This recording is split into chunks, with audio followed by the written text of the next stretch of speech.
Hello, Goffstown. Welcome to our first studio show where Rob and I are here with Coach Largy, and we are here to talk about this year's version of the girls basketball team, the Lady Grizzlies, who are looking to kick off another season. And I guess we'd be remiss if we didn't just bring up kind of a little bit of how last season ended. Obviously, we didn't get the eye on the prize we really wanted, but the semifinals was a good showing. How did you feel about how last season ended and how that went? I thought it was great in the sense of, today being the first day of practice, we established those team goals early on, and I thought we accomplished the goals that we set out to, and then I think we even exceeded a little bit of the expectations of other people around the state, and I think we knew we were capable of doing what we did, and I think we knew not only were we going to go to the semifinals, but we were going to give whoever we played, whether it was Bedford, Portsmouth, BG, we knew we were going to give them a game. We were going to compete, and that's exactly what we did. So not just the result, but the way we played at the end, I think was very fitting for the team that we had last year. Do you see, think about last year's team moving into this year, any similarities in the style of play, the cast of characters that you have? Are there similarities? There are similarities, but there are some glaring differences too. And some are good, some are, things that we'll have to figure out along the way. I mean, at the guard position, we are very similar. We have some returners coming back that played big minutes for us last year, that scored the basketball for us, that defended well. Inside, we're a little bit different, and we were able to do some things and maybe give some looks that we weren't necessarily as comfortable at this point in the preseason with last year. So it'll be interesting to see how it shapes out, because you have these things in your mind, and I think they all see it too. So it's an exciting feeling, the old and the new coming together. Yeah. Well, I'll tell you, Rob and I, for the first time, we actually came in and watched a practice earlier today, and it was quite tiring to watch that. Yeah, I saw you guys working up a little bit of sweat. Yeah, you girls are in really good shape.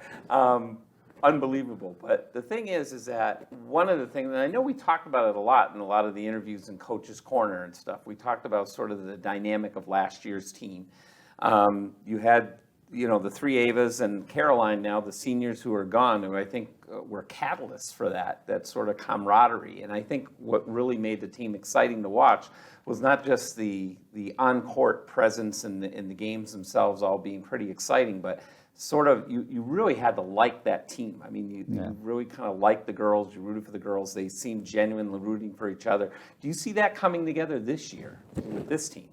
I think that's another big similarity is the returning players that we have been through thick and thin with this program, and I think that was the case last year with the Avas and Caroline, is that they had just invested so much in the program. They had spent their 4 years really kind of working together, and we have that similar kind of core of returning players, especially the seniors, the Abigail Estanos, the Ella Malowins who are coming back to the team, Gemma Panarian, Maggie Sasso, Penny Ennis. So those kids have just invested so much in the program. And so that's a similar feel where they're super invested.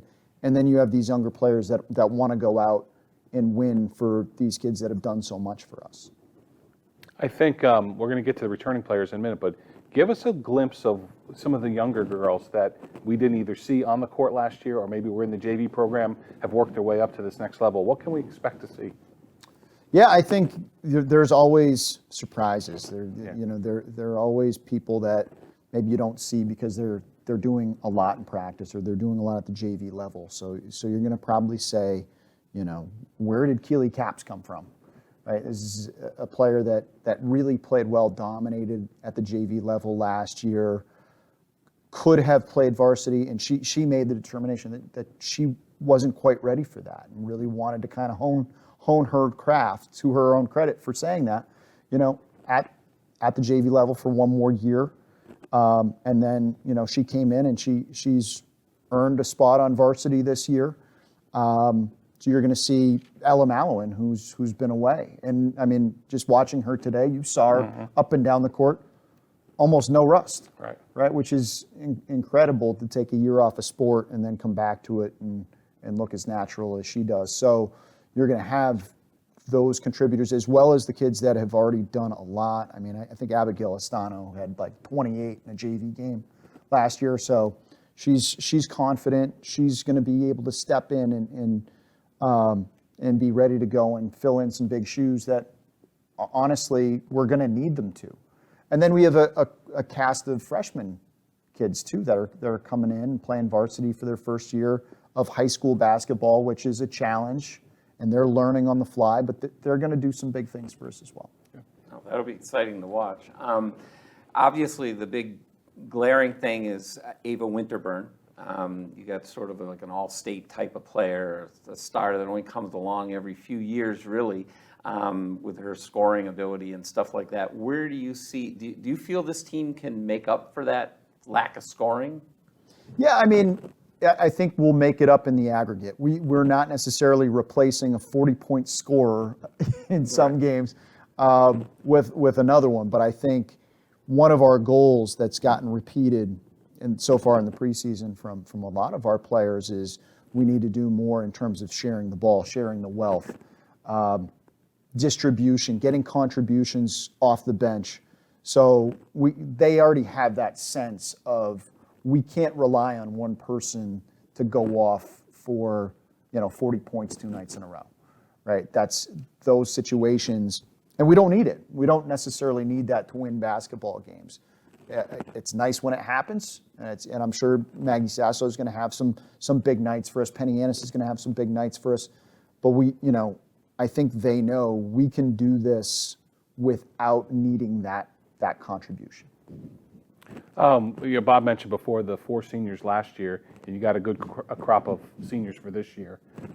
What do you expect from them this year? I mean, they're gonna shape the way this team plays, the way they act on and off the court. Yeah, and it's about getting better every single time you step on the floor, and I think that's what the seniors last year did, and that's why you're so proud of kids at the end, like an Ava Ricciero, who starts out as a freshman, and you're like, we don't really know what this kid is going to be in 4 years. We have a lot of people like that have just blossomed because they came in and they worked hard, at a practice like this every single day, and it's just like by the end of it, you're like staggered by the amount of growth that you're seeing. So I think all of our seniors have done that and exceeded expectations. Now it's just a matter of realizing it on the floor for their senior year of basketball. Yeah. Going into this season, I know obviously it's early. You really just kind of established for sure who's going to be on the team and who isn't, and that might be somewhat flexible. I'm sure throughout the year, unfortunately, we'll probably have some injuries or whatever. What do you see as the biggest thing or the most important thing to work on, or like, if you will, like sort of the Achilles heel with this team? What might be our weakness, or what is it that you want to really drive home? Yeah, I think for us, the weakness in years past has been our inability at times to finish possessions and rebound the basketball. And over-reliance on a one-shot possession, not being able to get offensive boards, right? So I think the strength of this team this year is our ability to work on the offensive glass. And I think that's a game changer. I think if you now all of a sudden are getting 2 or 3 shots on a possession, you're giving yourself a much greater chance of winning a game, especially if you're able to be a better defensive. So we're a bigger team. We have really great post depth, which is not anything that anybody's ever said about a Goffstown school basketball team, Sure. Right? So that's a strength. I think our challenges this year with a lot of youth, with a lot of inexperience, is how well do we do handling the basketball? How well do we do not turning the basketball over, right? With all those rebounds, we can't be giving away possessions. So that, I think, for me is like, if we can focus and not turn the ball over, more than 12 times a game, I think we're going to be okay in games. I think one of the things I've admired as my daughter played through the system is that you've developed this family atmosphere from the time the girls are freshmen through their senior year. And I think that the family really extends to your assistant coaches. And we don't give them enough credit during the year. But as we're out there watching practice tonight, to see them involved with the practice, interacting, instructing, kind of talk a little bit about your assistant coaches and their role that they play in this development. Yeah, and part of that, I mean, you develop those bonds, when you work together for as long as we have. Coach Bracey and I have worked together since I got here 8 years ago. He's been in the program longer than I have. Coach Cass has been with us for 6 years. Yeah. So over time, you build those relationships and so much trust. I mean, they run the show at this point in our situation. I mean, Cass is really running our workouts, our in-season conditioning, our out-of-season conditioning. Bracey does a lot of our X's and O's. He's constantly, even like when we're not having practice, he'll send me something on Twitter at like 10 at night, so the fact that I think we have those bonds and those relationships and they extend beyond the court always makes things easier when you're trying to get down to business, because you've got all of those communication pieces already hashed out. And that they have elevated us, our assistant coaches, and now with Scott Brannon helping us out, has elevated us to another level. So can't thank them enough, because it allows me to kind of more manage, and there's coaching going on, but they're doing a lot of the individual coaching. Yeah, I wanted to bring it up because I just felt, we get to talk to you after every home game, and we put you on the hot seat. But it's a much bigger team, and behind the scenes, they do a heck of a lot of work for the program. Absolutely, and then beyond that, they're the ones that are also developing our younger kids too, and working with the JV and the Frisch. So, the absolute, in terms of hours, the worst job you could ever have is being a JV or freshman basketball coach, because you're working all the time and you're making very little money, but they come back every single year and there's never a question about it. So can't say enough. Yeah, well, I think today, again, we saw a lot of that too. And we've talked during the season about bringing in the assistants at some point. Yeah. And we should probably do that after a game one of these times. Different perspective, just a different perspective and see what that's like. And give you a break every once. Yeah, I'll take it.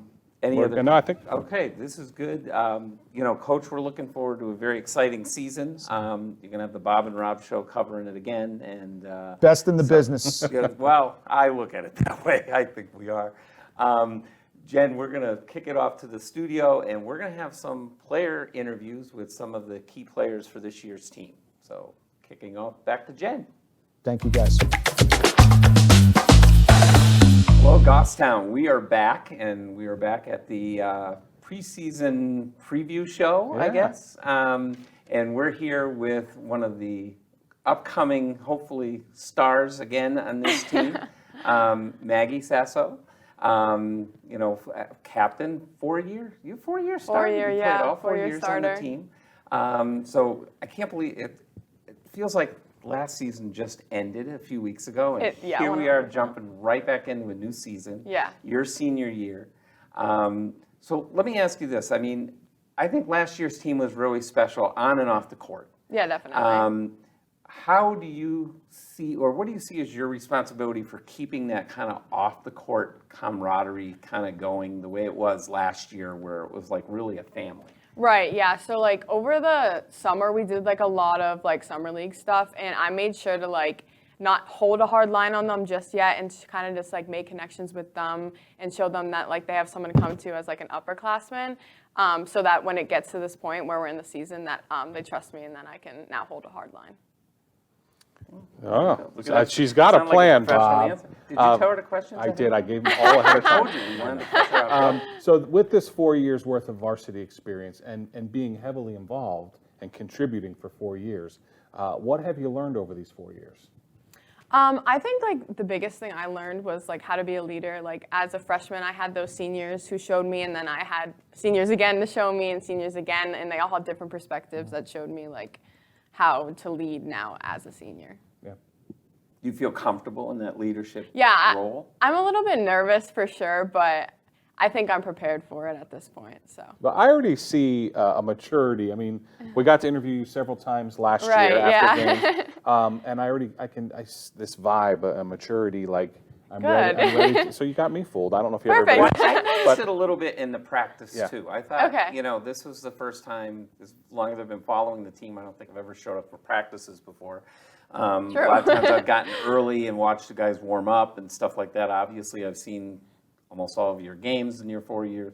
But in the practice, I felt like, you looked like you were sort of a commanding presence out there. Good. Yeah. So that's all a good sign. I think Yeah. a lot of leadership is just sort of experience and how you carry yourself. sure, So yeah. I'm not worried about you doing that. But let me ask you this. What do you look like, what do you feel is your biggest role with this team on the court going forward? I mean, what do you think your main responsibility is going to be? I think just like to show them the ropes, kind of like they're all like today at practice, like a big thing was like learning the plays. So really just to get them like prepared, not just for this year, but for the next year too.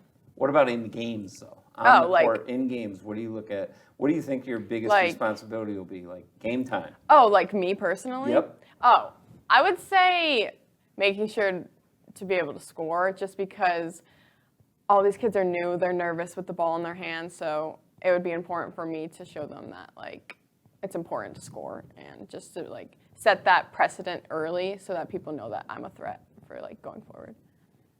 Is there something you had during the off season that runs through your mind, or even preseason? There's one thing that Maggie needs to work on for your own game, not a team, trait, but Right, something yeah. that Maggie needs to improve on to help this team win.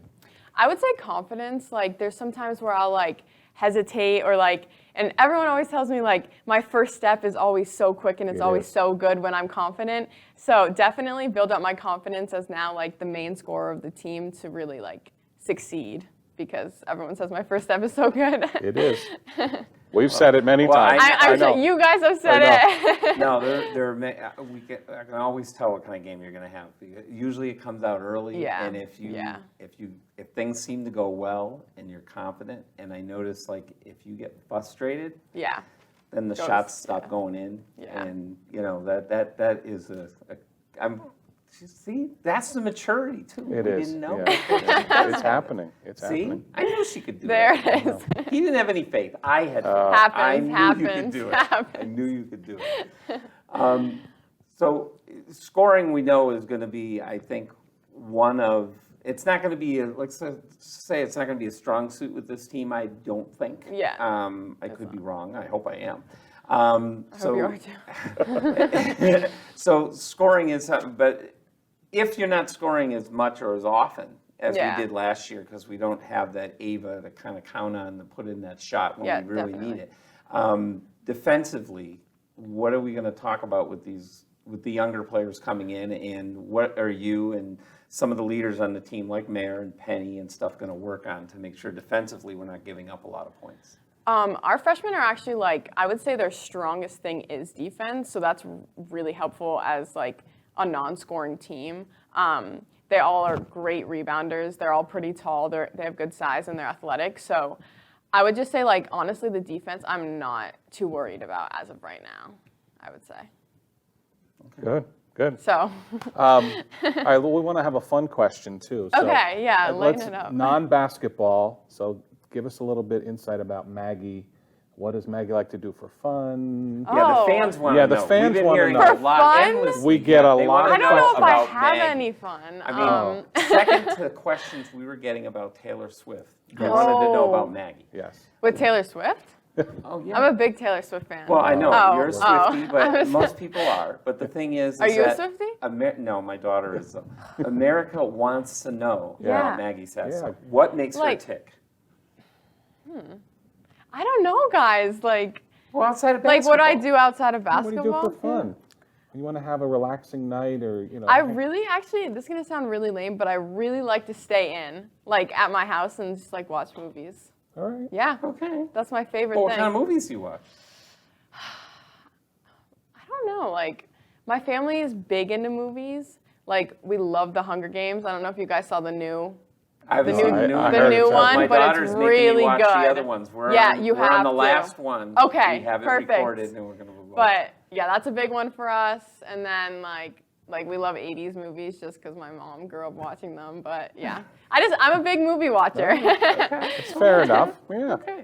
So she's a couch potato. Yeah. I mean, That's what if we you look put at. it that way. That's Well, a you girl might right need- after her own heart. Might need some rest after the practice today. There was There a we lot of go. Oh running. my and- gosh. We will. Oh Yes. my, oh my. Well, Maggie, we're looking forward to an outstanding season. I think no matter what, it's going to be fun, and I'm looking forward to working with you guys again and seeing you play. I think, speaking for Rob, we've excitedly have watched you sort of blossom over the years, and we're looking forward to you taking that next step, sort of that For last step as Right, you yeah. go into your senior year. So it should be exciting. And what we're going to do is sign off and we'll back to the studio with Jen, and we'll be on with another interview. Welcome back. We're joined with a second guest for tonight. Penny is here. Welcome, Penny. Hello, hello. Hello, welcome. This is a big season for you, big season for this team. So kind of give us a little preview, what you've seen so far with tryouts and practices, how you're feeling about this year's team.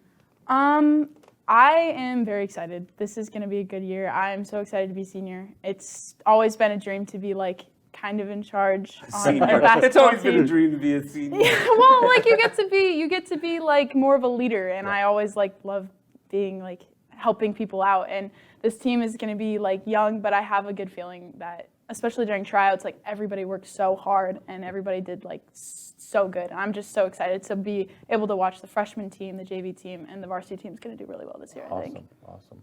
What is your leadership style like?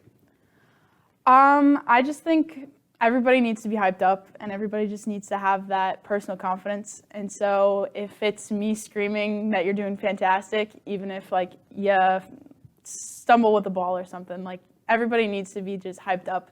And I feel like I would love to do that this year and just be kind of the hype person. Good. Well, it's good. It's almost like she had a sneak peek of her questions too. I know. Because Did they get our questions I ahead know, of time? we were going, 'cause one of the things I was going to ask you is how do you see yourself this year contributing sort of to that camaraderie and sort of, I mean, there was a special dynamic I thought last year that Yeah. made the team, fun to watch, not only from a competitive standpoint of being on the court and Right. watching you guys play, but just all you girls together all the time. And, I've run into some of you guys at Buffalo Wild Wings and all these different places Yeah. and stuff like that. How do you see yourself contributing to that part of sort of your role on the team as a senior? Right. I just feel like being able to connect with everybody, because I know we have young teams. Like we have a few freshmen, and we have like definitely a different dynamic than we did last year. But I feel like just like being able to like get to know people on your team outside of the sport is definitely going to be a lot of fun. So I definitely see pasta parties in the future, but stuff like that, just connecting with everybody on the team and trying to get to know each other on and off the court is definitely going to be a big thing for me, I think. I noticed we were at practice earlier, and I noticed that the team looks like there's a little more height, Yep. maybe a little better presence inside, and Yeah. you're part of that. So tell us about how you look to score inside the paint, the rebounding. How's that looking?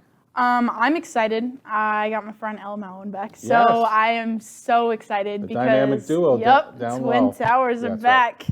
I'm excited because we're gonna be able to get those offensive rebounds, and I feel like we're gonna have a lot of more second chances than we did. Not that we didn't have any second chances last year, but like this year we have like strong designated people that are going to be able to like fulfill that this year, and we have a lot of like underclassmen and a lot of people that are going to be able to like see that and like contribute to that a lot. So I think that's going to be a lot of fun. Good.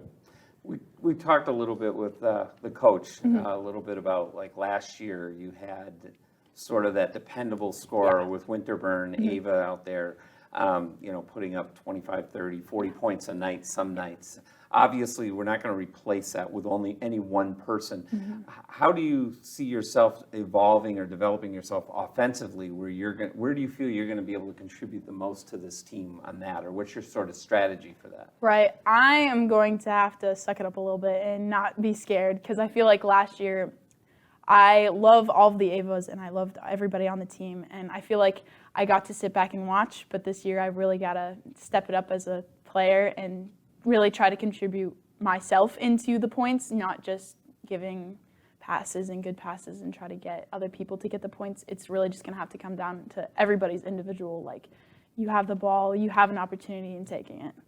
So I definitely think it's going to be one of those where you just take the chance that you're given when you're down low, get the rebound, put it right back up, like stuff like that. Like, I definitely think it's going to be one of those seasons. Oh, that's good. Second chances. Yeah, I'm having this moment, so I remember watching Penny when they were in middle school. Oh, yeah. So the girls have come a long way, but she played with my daughter in middle school, and then, of course, when they got here in high school. So I've watched you evolve, but kind of tell us how you think you've evolved as a player over those 5 or 6 years since I saw you in middle school. Oh, God, yeah. I feel like, She's gotten taller. She did get taller. I got taller. Definitely turned more into a post. I thought when I started playing basketball that everybody wants to be like the person in charge of the ball, but I feel like I've learned to like my passing and my understanding that I'm not going to be the only one who has to score. Like, I feel like I relied on that when I was little, and now I'm like growing into you can rely on your own skills and trying to do better at different things like my post moves and like things like that. Like, I don't know, I feel like I have to grow into more of my height and using that, but something like that. Now, is that something you worked on in the off season? I mean, what did you put the most work into, or what did you feel that you, Penny, needed to improve upon coming into this year? Probably just my mentality, mostly because I do play 3 sports, so I'm always got something. But the one thing I have in common is my height and my jumping ability. So I definitely I tried to gear myself during the volleyball season to also remember that not only do I have to hit hard in volleyball, but I also got to get high enough to get those rebounds and get high enough to be able to put stuff back up for basketball. So I think I tried to mostly to remember that I have to be a big this year, like not Ava Winterburn big, but had to try to be one of those rebounding and getting putbacks and second chances for our team. Penny Anna's big. That's right, that's right. All right, this is the question that stumped your teammate, Maggie. Right. So it's not hard to it's solve. not hard. But so give us a glimpse, what is Penny like outside of sports? You're a 3-sport athlete, but what do you do for fun? What do you like to do on the weekends when you don't have a game? I am an outdoorsy person. Okay. I like to be outside. I love snowboarding, so I will also be doing that during basketball. Be safe. Yeah. Oh yeah. Oh yeah. I did that last season too. But yep, I'm definitely an outside person.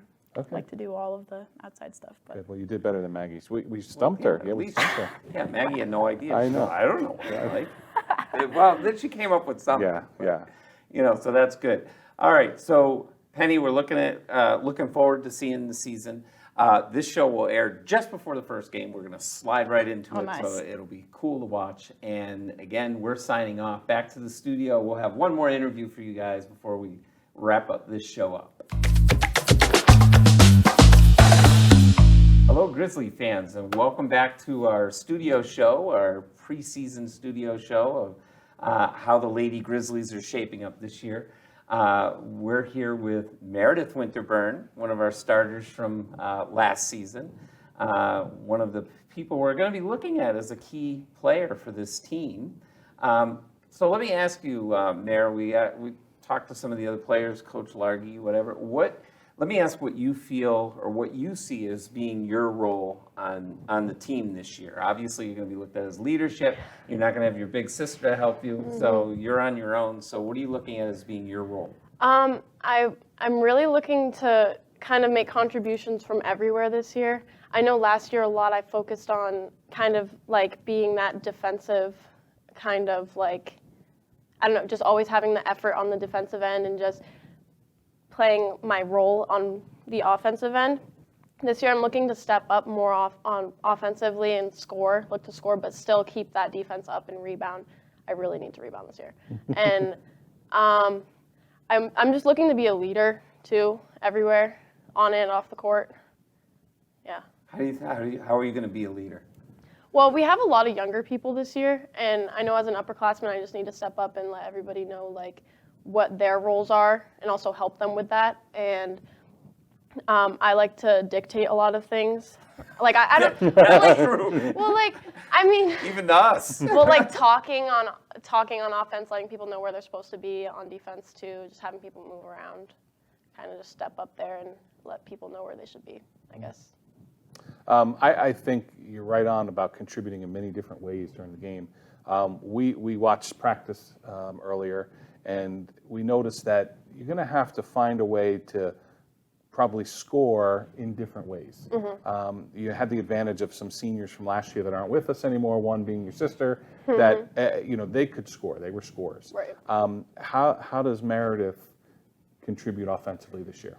I'm really, really, really looking to get to the basket and use my size to my advantage this year. I feel like I've played very timidly in the past, and I'm looking to change that and use my size to get downhill. Yeah, I mean, getting rebounds, putting boards back up, and I really just use my size because I have good size, and especially in my position where I'm going to be on some smaller guards and they'll be on me, I can use my size against them. Yeah. No, that's true. Very true. Last year, we talked to the coach about this, and I think we mentioned it to both the players, but last year's team had that sort of special dynamic with the three Avas and the Caroline, kind of leading the way. And when I say that special dynamic, I'm talking like off the court, the kind of camaraderie that you girls, I really felt you guys had. More of a family type of thing, and you could feel it just being around you girls as often as we were. We knew that there was a lot of that. How do you feel that you can do that with this year's team, or keep it going, or do you see that developing now with this team? I really like the squad that we have this year because it's a lot of returners. I think we have the ability to be a family like we were last year, and I think our seniors this year are very good and very, very kind and very, they want us to all be together. Like, the togetherness is, very, very, very important to how we play on the court. So I think that we need to have that family, and I think that just being together in practice and lifting each other up in practice is going to help us get there in the games. And just spending time off the court together. Yeah, because last year I felt that, there was a lot of, I've seen a lot of teams over the years, but I felt last year was a lot of you girls were rooting for each other, really seemed to be rooting for each other. It wasn't just like, oh, she's on my team, I'm going to root for her. There seemed to be that genuine togetherness type of thing. I didn't notice, I know in seasons past there were certain players who didn't get along that great outside basketball. Last season I didn't feel there was any of that. For what one practice is worth that Rob and I watched today, it looked like there was a lot of that camaraderie going. So the goal is basically to keep that going. Right? Yeah. I agree with you. I don't think we had any problems with each other last year, and if there was a problem, it was resolved because of the way that we were so tight with each other. We could talk through things instead of resenting each other. This year, I do see a lot of that. We are continuing our family from last year. We're adding a couple new people, but these new people are open to that. They're not scared of being together. Everybody, we want the same goal. We want to do well this season. And so using that to kind of conjoin ourselves is going to be great. And I think already we have some good connections from the preseason with our younger players that we can continue on into the season and just kind of form that one big whole family. We saw quite a few new faces tonight at practice.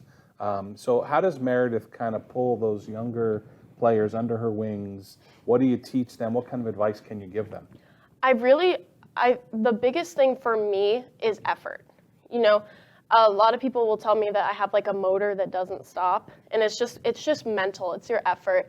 And the biggest thing as a freshman, when I was a freshman, was kind of proving myself by trying. And so what I want the younger kids to do is just try, because that's the best thing that they can do in order to gain respect from upperclassmen, from coaches, from other teams. And I just want everybody to play their best game. They're on the team for a reason. No one needs to be scared to play. No one needs to think that they're not good enough because they've made the team. And that's like the most important thing for the younger people to understand is they belong here. What impresses me right now is that we've had a chance to watch you for a couple years. Bob's been doing this longer than I have, so you've seen some of these girls at the high school level longer, but I'm so impressed by your maturity right now and the things that you're saying. Like the last season wasn't so long ago, but we're already seeing you develop and the others develop that we talked to earlier. Take over that leadership. Yeah, that leadership role. So it's really neat to see, and I'm proud of you. Thank you. Yeah. Yeah, no, it's good. Look, one more basketball question, then we'll get to sort of a fun question. But obviously, I think offensively, it's going to be a different look team than last year. Oh, yeah. And you mentioned earlier, touched on it a little bit, that offensively, you have to contribute a little bit more. What are some of the things that you're looking to do different from last season to help you contribute more offensively to this team? I think I like to move off the ball a lot. So when I don't have the ball, I'm setting screens or I'm cutting or I'm just helping people move around. And I think that that's going to open up opportunities for myself as well as other people. And offensively, I just want to make sure that I can look for the open people instead of have my head down all the time. Because I feel like I can get there sometimes when I have the ball. I can just have my head down and it's like basket or it's like go somewhere. I want to be able to have like an open scope for everybody and just finding the open shot versus taking it for myself if I have the opportunity, if it's guarded, I guess. Good. We have one non-basketball type question, and we have to admit, Bob and I get a lot of fan mail. People, Of course. we have followers all over the country, apparently. All over the world. The What are you world. talking My about? dad We're right now. international, baby. Yes, I've run into your grandfather in Keene, and he told yeah. me he tunes in. So, but kind of give our fans who watch a glimpse of who Meredith is. What outside of basketball, what do you like to do for fun? Yeah, what's Meredith Winterburn like? I know. At her Alright. core. The fans want to know. The fans want. If the fans really want to know, I'm a student. I'm a student athlete, I guess. So I do a lot of school when I'm in. There is no free time, I guess. It's school. I It's forgot. basketball. She's super smart. Yeah, she is. Well, I don't want to brag about I that. almost No, forgot but you about should. it. I just No, mean but that, I like- you know what? I almost But you still forgot. have fun doing something. I do. I really like to go to the gym. Okay. That's like Figures. that's like Rob and I do too, can you tell? Jim's our best friend. God. Jim who? I love to go to the gym when I can, when I have free time, because like it's kind of like my escape, I guess. I like to read sometimes, and yeah, I really just do a lot of school when I'm not playing basketball. I like to spend time with my friends. That's my favorite thing to do, probably. I like to go to the beach. Yeah. All right. I don't know. That's a good answer. That's a good answer. You know, like I said, I've told you earlier and told the fans out there, this interview or this preseason preview is going to lead right into the Goffstown season for our Lady Grizzlies. So we're looking forward to a good season. Should be an interesting season. This is going to be a transitional season. So we're excited to see that. We're excited to see what kind of basketball you bring. I have a feeling this will not be the last time we're interviewing you. Let's hope not. We're still hope going to do not. our Rose Between Two Thorns segment at the end of each game. And I'm sure you will be the Rose on several occasions. So we are going to sign off for now and lead right into Goffstown Grizzly basketball live from the Grizzly Den.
Good evening, Goffstown, and welcome to another night of exciting girls basketball here at Goffstown High School, live from the Grizzly Den. It's Bob Bartolucci, and I'm with my colleague and good friend, Mr. Rob Foreman. Welcome back, Rob. Yeah, Happy New Year. It's been a while. We just figured Been a out long 3 time. weeks or something. Right, I So know. good to be next to you on the sideline in another Grizzly basketball game. That's right. Last game we did here in the Grizzly Den was December 15th. That's so right. almost a solid month Exactly. that we've been gone. So the girls were on the road.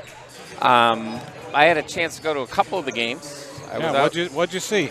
Well, disaster is what I saw. 1-1, we came our way with those games. Salem, they played out in Salem, and the Blue Devils, and Memorial. I think with both games, similar problem. What we went into the year thinking about, offense. We are struggling on offense. And we just have to put it together there. Defensively, I think the team is coming together. They still need some improvement, but I think as a whole, they're doing okay at defensively. I think under the basket, they're very inconsistent. In some quarters or some halves or sporadic times that they seem to get every rebound, and then there's other times where they can't seem to get a rebound no matter what they do. But the only one you can really count on scoring with any kind of consistency is Maggie. Yeah. Maggie Sasso. Yeah, she's averaging just under 20 points, 19.6. So she's been the bulk of the offense, almost 50% from night to night.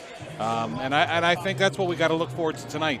I think getting these younger players involved in the offense, we need some of our younger players to step up and get those 8 points, 10 points. We also need some of our veteran players to do it. Well, that's true, too. Anybody at this point would be Yeah, good. but the offense, like you said, the offense is where we struggle. We kind of thought that way early on. Preseason show, we talked about it.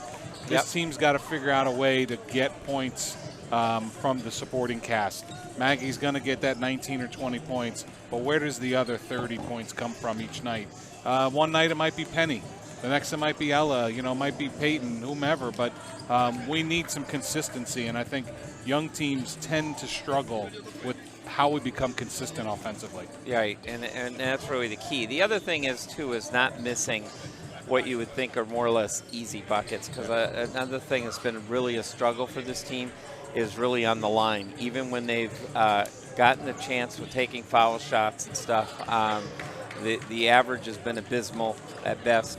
The other night in Memorial, last Friday night, really the only reason why we hung on at the end is because Maggie came out at the end and they were following her a lot, and she went to the line, and I think in the whole fourth quarter she probably went to the line 4 or 5 times and sunk every single basket. So and that was vital because we only won by 4. So Good to see from your senior leader. Yep. Absolutely. So we needed it. So what are we looking at here with this Concord team? Yeah, the Concord comes in at 2-1, and I don't want to be doom and gloom with our offense and our team, because I think 4-1, there's nothing to shake your head at.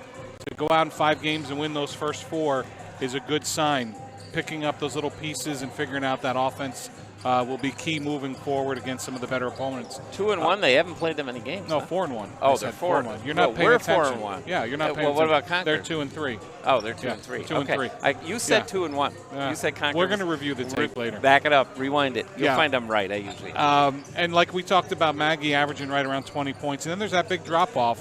Winterburn and Caps averaging 5-ish points a game. Concord looks like they got some balance scoring from 3 players. Valiant with 11.8. Duford with 11. And then Payne with 9. So they're getting a solid 30-plus points from those 3 players. I think that's where I'd like to see our team, get Winterburn and maybe an Ella or a Penny. And amongst them now, we got 40 points. I think we're pretty evenly matched. I'm looking at some of their size. They look like they got some decent size. Yep. So I think controlling the rebounds will be important for us underneath. And I think I would like to see Coach put his full court pressure on, because I would like to see I think when the defense gets going, it creates that quick offense, and he's a big fan of transition baskets. Right. Well, we know that this team seems to play best They do. in the transition and when they're playing fast. So that's, I agree, that's going to be a key to the game is getting out quick. And like you said, getting a more consistent offense. We really need it from everybody in order to really do anything. This not only this game, but this season, the offense has got to come. Absolutely. We've had some younger players or players that weren't here last year who are really contributing here with Goffstown. One of them is Ella. Yep. Ella's been unbelievable underneath the basket. I've watched her out on the road and here. She's very consistent under the basket, especially in the offensive side. Several times she would get the ball and then go back up and take a shot and miss, but get her own rebound, and she'd be putting it up sometimes 2 or 3 times. The good thing is she's grabbing her own rebound and putting them up. The only negative I would say to that is it'd be nice if she started sinking them in more consistently. But she's been a very bright spot, I think. Another bright spot really for the team when she's been out there and playing is Caps. Yeah. She's played very well. She's very aggressive. She kind of reminds me a little bit of the way Ava Ruggiero played. She just seems to put her head down and dive right in there, and if anybody's going to crash, it's going to definitely be her. And then the other one who's been very impressive was our Rose of the one of our roses back on the 15th was Reese Still. Absolutely. She's been getting a little bit more limited time, but when she is out there, I mean, she has certainly been noticeable and stuff like that. So it's good that the younger players are working their way in and actually finding a way to contribute. I agree. And I think, we knew early on the returning players were going to mold what this team looked like. I think we're still looking for somebody to give this team some identity. Where you talked about Ava Ruggiero last year, she was sometimes the shortest player on the floor, but came down with the rebound.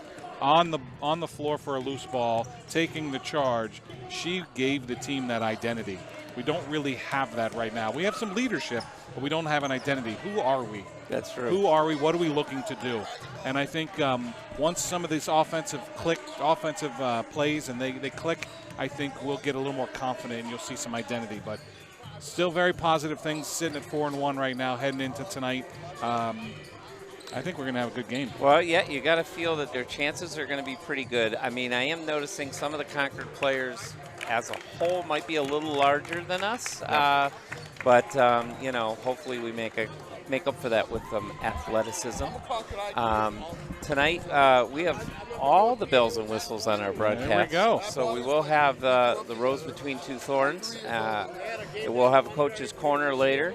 We're gonna have Al, who will be on the headphones in a few minutes when he'll announce the starting lineup. So we won't have to do it. So That's that'll right. be good. We'll let Al screw the names up. Yeah, we'll let Al mess them all up. But actually, the Concord team's coming in. They're a little slim on the bench. Yeah, they've got 10 on the roster, so we'll see. So there's only 10 players dressed or active. So if anybody gets into foul trouble or Change they have things any quickly. injuries or whatever, that could change things around for Concord. Who do we have as Al's going to be announcing the starters. He's So gonna take it. that'll be good. It looks like there's a few people here for a Monday night. This game got moved Yes. because of the National Honor Honor Society. Society or something, and so A few girls are going to be inducted tomorrow night, which will be nice. Yep. So that's the reason for this game. Originally on your programs and schedules, boys and girls in Goffstown, this game was scheduled for tomorrow night. We had to hustle all of our travel arrangements to get here tonight. That's true. That's right. The rearranged flights and everything We else. kept everybody busy in the GTV studio. Yeah. Just waiting on the snack table to arrive. Well, there you go. Well, actually, we're waiting for who's bringing all our The food? Uber Eats. The Uber Eats, yeah. Well, we got to get Dave on the ball. I don't know. They'll bring us something. All right, we're going to come up with lineups right here. Good evening, ladies and gentlemen, and welcome to Goffstown High School for tonight's NHIAA Division I basketball game between the Crimson Tide of Concord High School and the Grizzlies of Goffstown High School. We ask for your cooperation at this NHIAA event in showing your respect for the athletes, coaches, and officials to make this game a meaningful one for all of those involved. And now, let's meet tonight's starting lineups. First, for Concord High School. At forward, a 5'11" senior, number 23, Ada Smalley. At forward, a 6' senior, number 34, Sophia Payne. At forward, a 5'11" senior, number 3, Whitney Valiant. At guard, a 5'7" senior, number 13, Maddie Kelly. And at guard, a 5'7" senior, number 33, Delaney Duford. The coach of the Crimson Tide is Rob Darrell. Assistant coaches are Bill Vermette and Kristen Bresson. And now, here is the starting lineup for the Grizzlies. At forward, a 5'11" senior, number 15, Penny Annis.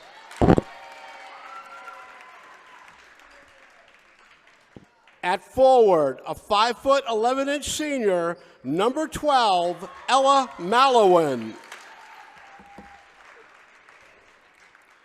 At guard, a 5'6" senior, number 13, Abigail Estano. At guard, a 5'9" junior, number 21, Meredith Winterburn. And at guard, a 5'10" senior, number 1, Maggie Sasso. The coach of the Grizzlies is Steve Largy. Assistant coaches are Nate Bracey, Cassidy Lalamaire, and Scott Brennan.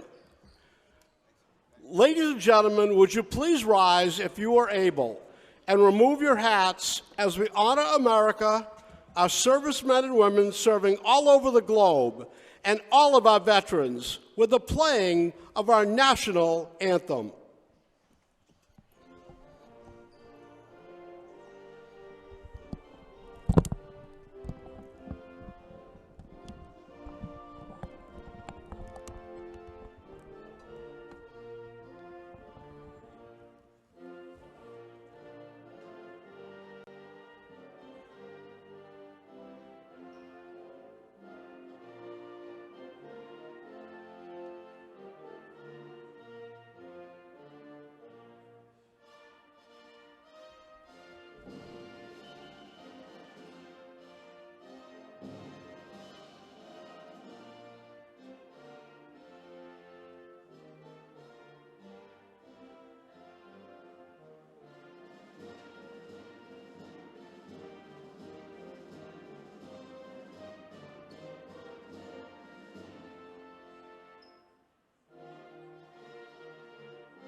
Okay, Rob, here we go. Here we go.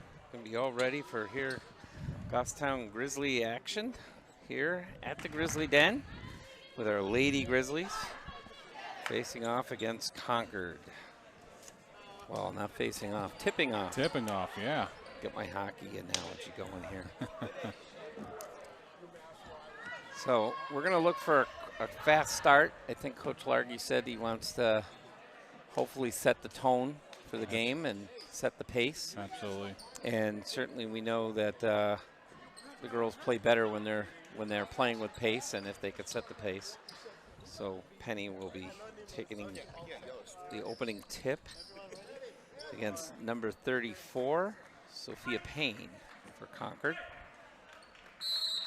Hopefully we'll settle into their names right away. Yeah. Got our names down, I think. Maggie Sasso with the ball. She's dribbling up. Takes a shot that comes up short. Rebounds pulled down by Valiant. Over to Duford. Back to Valiant. Out to Madison. Back over to Valiant. Valiant to Duford. Over to Sophia Payne. Sophia goes inside to Valiant. Oh, tries to take the shot. I think Maggie's going to get the first foul. Oh, last thing we want is her getting in the foul. That's exactly right. But, you know, if I'm the opposing coach, that's the first player I want to see come out of the game. Oh, well, absolutely, right. So it could be part of their game plan at this point. So Valiant shooting 2 here, makes the first. Whitney's up. She's going to take her second shot. And just a little off there. Ella grabs the rebound. Concord giving us a little full court pressure here. Yeah, you know what? I noticed that they were doing that in Salem and at Memorial. So Grizzlies have to learn to deal with the full court press because it's happening a lot. That's the strategy. Yep. And that's because we play with a lot of pace. And when we are getting on that, the only way to slow it down is to do the full court press. Stano over to Sasso. Sasso takes a long 3, just comes up short. And now Meredith Winterburn takes the 3, just in and out. Penny Annis was good at getting the rebound underneath to Ella. And then Ella gets the ball. Mallory. That was good ball movement there. A couple, 3 shots I think we had. A couple offensive rebounds. Yep. Like I said, you watch Ella under the basket. She finds the right space. Strong there, yep. So Valiant did a good job of getting their own rebound and put it up. So sort of a partial press here. Sasso's down low. Over to Meredith Winterburn. 1-2-2 press. To Maggie. She's got to get it out. Okay, over to Estano. Estano underneath to Backside's Ella. open. Good job. Ella's right under the basket with nobody near her. A quick 4 for Ella. Yep. And as we talked, if we can get those other contributors, it takes pressure off Maggie. That's true. Duford went in for a shot, then out to Valiant, who hit a 3. She hit a nice 3. That was nothing but net. She's got all 6. So Sasso out to Winterburn, back to Sasso. Over to Penny Annis in the. Maggie takes a long 3 just off the rim. So for Concord, you got Duford working it back in. Penny Annis comes down with the rebound. It was blocked, though. All over the floor. Here Ella all over that. Back over to Maggie. Maggie goes inside. Puts up a curling shot. A little spin move. They're just not sinking in. Valiant. Sent it in for Madison Kelly. But Meredith Winterburn inbounds this for Maggie. Back to Winterburn. Winterburn works it in. She could have been a foul there. I mean, travel there. Pressure giving them some trouble early on. That's right. Coach Lark, you might want to call a timeout here. Settle them down. Yeah. Right now, Madison Kelly took a shot and just went wide. So it's going to be Goffstown ball. You have Winterburn inbounding this over to Sasso. Maggie's got the ball. She's going to work it up the court.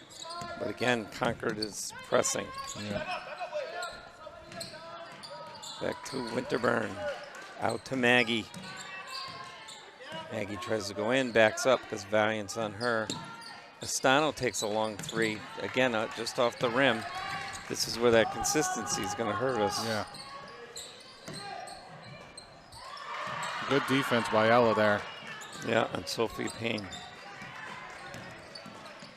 Maggie works it out to Winterburn. Winterburn over to Penny.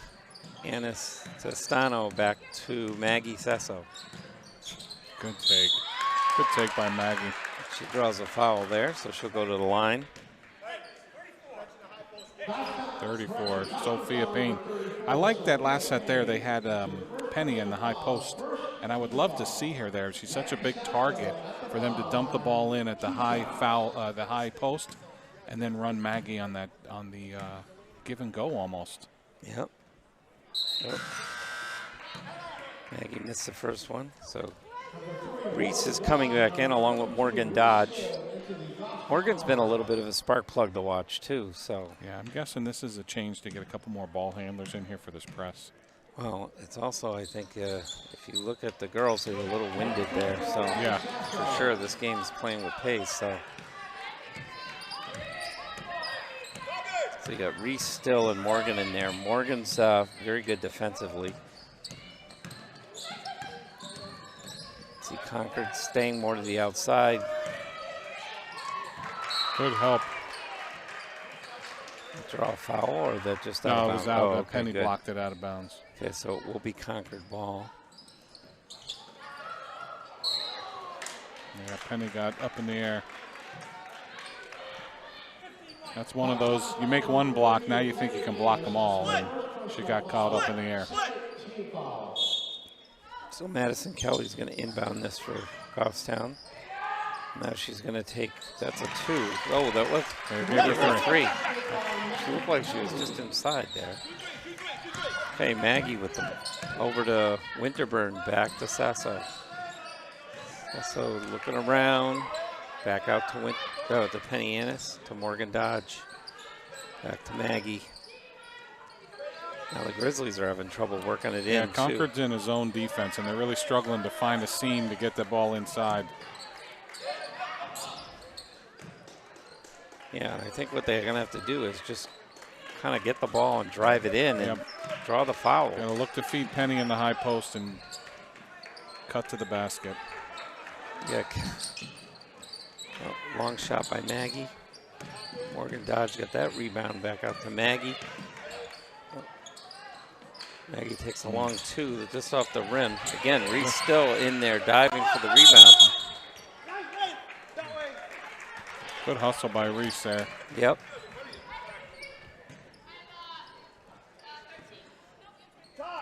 So Madison Kelly's working it in, and she goes to Duford. Delaney Duford. Duford. Out Yeah. to Valiant. Ooh, blocked by Morgan Dodge. Again, she's Good the little active one out hands, there, yeah, but active she's hands. she always seems to be getting in that.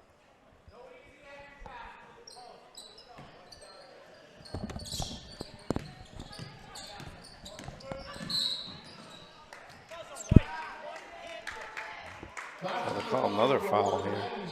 Again, Maggie, that's 2 on Maggie. That's a big foul. Yeah, that's a worrisome one. Yeah.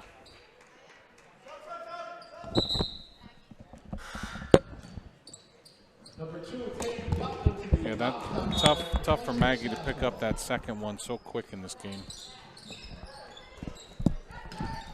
Good steal by Winterburn. Back to Penny for 3. It's deep on that. 1-2.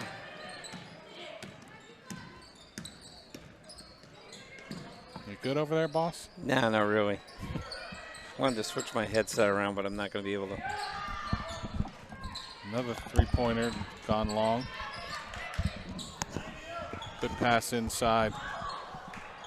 Now I might be all set. All right. There we go. Thought we lost you there for a minute. I thought I lost myself. Once again, I made a molehill into a mountain. I'm good at doing that. Seemed like an easy switch, right? Yeah, it did. Winterburn comes in, takes a shot. Again. Good hustle, going to remain Yeah. Grizzly ball. Penny Annis did a good job of going for that rebound, so Yeah. Winterburn's going to inbound this. We got Peyton Duff in the game. Peyton with the ball now. Goes out to the top of the point. Over to Winterburn to Morgan Dodge. Out to Penny Annis. Over to Winterburn.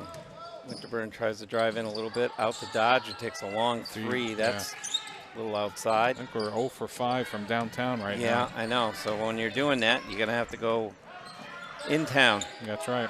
So Valiant takes a long 3. Oh, that looked better than it was. Yeah. When she let it go, I thought that was going to go in, but it was well wide. Missed everything.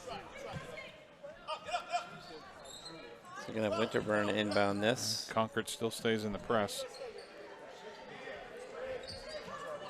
And into Morgan Dodge. Dodge works it up off Peyton's leg. Valiant comes in. Oh, big foul on Call Winterburn. Yep. First. So, team 4 fouls, though, right? Yeah. Goffstown foul number 21, Meredith Winterburn. That's her first personal I think Coach foul. Largy's trying to get to the end of the quarter to make an adjustment, but I don't know if it's worth taking a timeout. It's Well, not at this stage. Probably 48 seconds left. really struggling to get the ball over half court. Whitney Valiant takes the first shot, just misses. Astano works her way back in the game for Morgan Dodge. Again, though, Morgan was out there. She's noticeable every time she's out there. Valiant Whitney takes her second shot. Again, just off the rim. Penny Annis. Ooh, Should've Valiant been a travel. came right in. Yeah. She did a job of pulling the ball away. But, I mean, that's Goffstown's got to control better. We really got to hang on to the ball. Too many turnovers. I noticed this at Memorial and in Salem.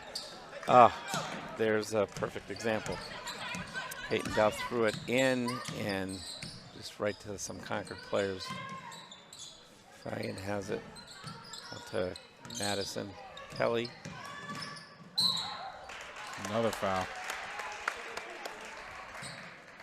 Peyton Duff on that foul. Goffstown foul number 2, Peyton Duff. That's her first personal foul. So that'll put Delaney Duford on the line. Duford at the foul line, 2 shots. So we're down 9-5. We're lucky to be this close. Yeah, it feels a lot further apart. Yep. And, well, now it is. Yeah, one more ad. 10-5. Duford takes the second shot.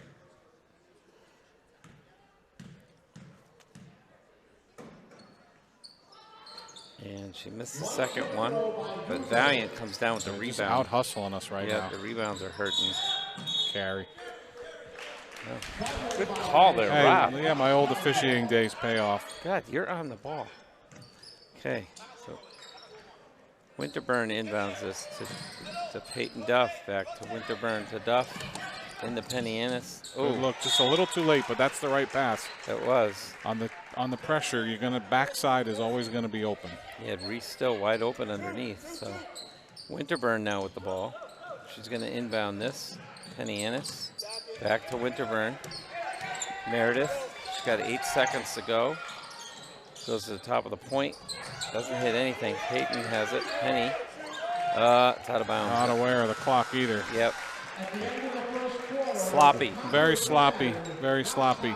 You know, early on, they got a couple inside baskets and shots that looked really good, and then they were living and dying by that three-pointer on the perimeter, and they're not going in.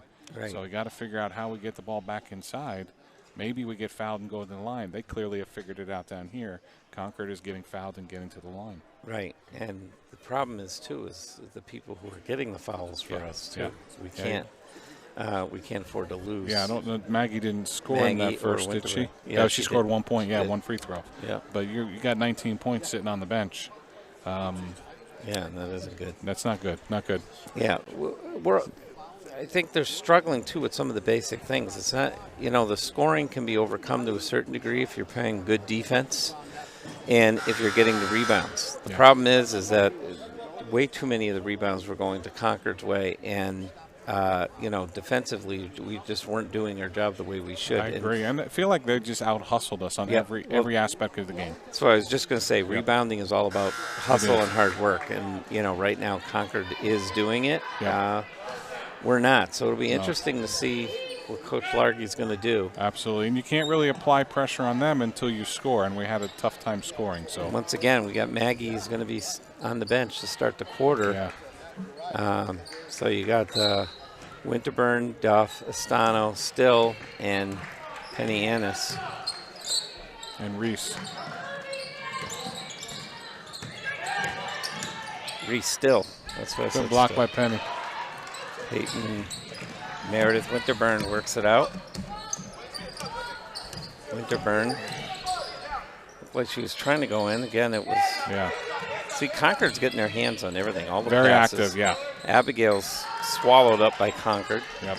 Now Valiant comes up with the ball with the help of Kelly, Madison Kelly. Pulled the ball basically away from Astano. Now you got Duford back to Kelly, back to Valiant, back to Kelly again. Valiant inside to Duford, back out to Payne.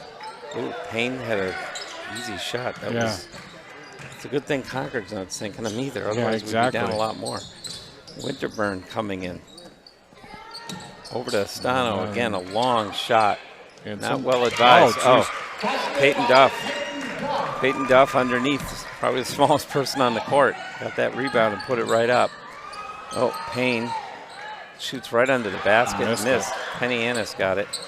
Out to Winterburn. Winterburn works it down, slows it down a little bit. Oh, almost threw that away behind Duff. Winterburn again. Over to Penny Annis.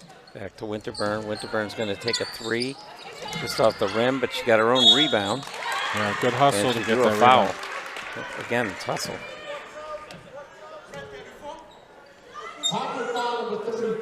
So that was two on Sophia. Yep. So Winterburn will go to the line. Again, I don't have the official stats, but I'm guessing we're 0 for 8 or 9 from three-pointers. At least. Now that one, Meredith did follow her shot, but some of them weren't close, and we're just turning the ball over. So I'd like to see us get a little more active inside right now. Maggie Cecil made her way back into the game. Also, Mia Brissett for her first action tonight. So you got Madison Kelly. Oh, he's calling who? Penny. That's Penny her again. second, too. Wow. I don't know. Penny seems to get a foul sometimes just for showing up. Yeah. I think she was giving her the business from behind. Just. So that's going to bring Ella back into the game. So both the big post players have 2 fouls. Sophia Payne and Penny. Duford to Valiant. Underneath for Smalley. Put it up, but Ella got the ball over to Maggie. Maggie Sasso. Maggie's trying to work her way in. Throws it over to Winterburn. Went to Reese Still. That's it. Good ball movement. Winterburn takes a shot just off the rim. Still got the rebound. Oh, no, that's Brissett. Maggie Sasso goes underneath, but again, she drew a foul, so that's good. That's the way they got to look at it. If they can't score from the outside, they got to start driving in more and just draw the fouls. But it doesn't help if they're not hitting them on the line either. Yeah, we're not shooting lights out anywhere tonight. Hopefully Maggie will get it together here. There's a nice one.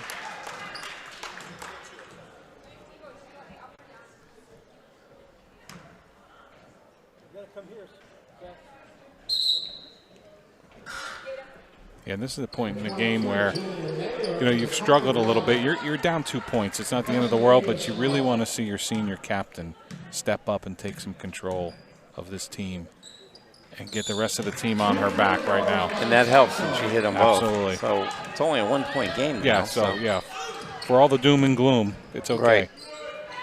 And Jillian Naylor worked her way back in the game for Goffstown, for Concord. Oh, and deep a long three. for Duford. She hit that one. So 13-9, Concord. Winterburn over to Sasso. Inside from Mia Brissett. Out to Reese Still. Winterburn back to Still. To Brissett. Over to Winterburn. They got to start driving it in here. Don't shoot from here, Maggie. And Winterburn was looking. I thought she was going to shoot. I'm glad she didn't. Still has it. We got to start dribbling. Why aren't we dribbling? Good patience. Maggie goes underneath. Got a nice shot. It was great patience. They had the ball in the wing here. Maggie cut from the backside and flashed in. It was a great pass. Nice underhand hook there. So Naylor went to Kelly, back to Valiant. Out to Duford. Duford with Winterburn on her. Madison, Kelly Madison. Over to Naylor, back out to Valiant. Winterburn on her. She goes in and missed underneath. Reese still comes up with the ball. Over to Maggie Sasso. Good give and go there. Underneath to Reese. Reese backs up, puts it up. Ella's right there for the rebound, and again, and almost the third time. She must have heard you in the pregame, right? Yeah. Really good at getting those rebounds. Problem is, she works really hard to put up all those rebounds. Right. We just got to work on the shot. Got to get one of those to go in. That's right. Brissett out to Winterburn. Good Underneath to Ella. Ella's swallowed up. Maggie takes a long three, just short. Yep. Still keeps it in. Or no, that was Brissett. Okay, so now you got Duford for Concord. Over to Madison, Kelly Madison. Over to Duford for another three, and she hit it. She has good range from there. Can't stop her if she's hitting them all there. They're going to put Morgan Dodge back in the game. We're going to put her on Duford, I think. Winterburn goes underneath to Maggie. Maggie puts one up underneath, and she sunk it. So 15. We need a timeout. Did we have 11 and it went to 13? Or Yes, wow. That's right. Yeah, Maggie's got a quick 6 this quarter, so. But they definitely figured out that when that ball's on this wing closest to us at the score table side, that Maggie's flashing from the back side to the middle lane, and it's open. So, they got to figure out how to move that ball around and the backside cutting to the lane. I think we can get what we want offensively. I'm a little worried defensively, though. We haven't been able to stop. No, we haven't been consistent defensively at all, and Nope. we don't have an answer for Duford out here. If she's going to keep hitting those threes, we're never going to catch up. For Maggie, only had 1 point in the first quarter. What did she have in the second? She's got 6 in this quarter, so 7 total. So 7 of the more than half of our points. So that's what we expect. That's right. Problem is Concord right now is strategizing for slowing down Maggie, and if somebody else doesn't start hitting. Yep. So we're going to have Maggie Sasso, Morgan Dodge, Mia Brissett, Reese Still, and also in for Goffstown is Addison Glazer. Yeah, Duford works it into Naylor, out to Duford. Duford's around Morgan Dodge. She went around there and put it up. Missed. Glazer got the rebound over to Maggie Sasso. Maggie's slowing it down. Over to Brissett. And there should be a foul on 13. Kelly, right? Madison Kelly. So in for the Grizzlies now is Kennison. She inbounds it for Sasso. So basically, Larky's gone to the bench a lot. He has. I think he's trying to find a spark. Sasso trying to work it in. Duford all over her. Reese Still cuts it in underneath. Out to Kennison, who takes a long three, just off the rim. Morgan Dodge comes up the rebound. Nice floater. Yep, that was a nice shot by Dodge. Again, Dodge is a good hustler out there. Yeah, and I think we had to go to the bench. There's a three. Ooh, a long three by Kelly. They had to go to the bench a little deeper. Penny's in foul trouble. Winterburn had to play almost that whole first quarter while Maggie was on the bench. Right. Penny Ennis is in foul trouble, too. Yeah. Another foul on Concord. Red 33, so that's Duford. It's only her first. So Kennison's going to inbound this one. Out to Sasso.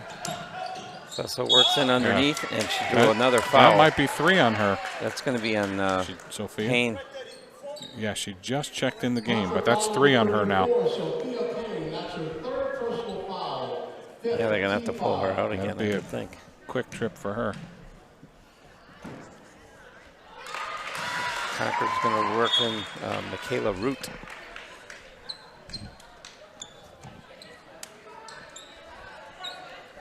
So now for all that talk, we're back in a tie game. And now Maggie on the foul line puts Goffstown in the lead. Duford works her way down the court. Over to Kelly. Out to Root. To Duford, who takes another three. Wow, she's dangerous with those three-pointers.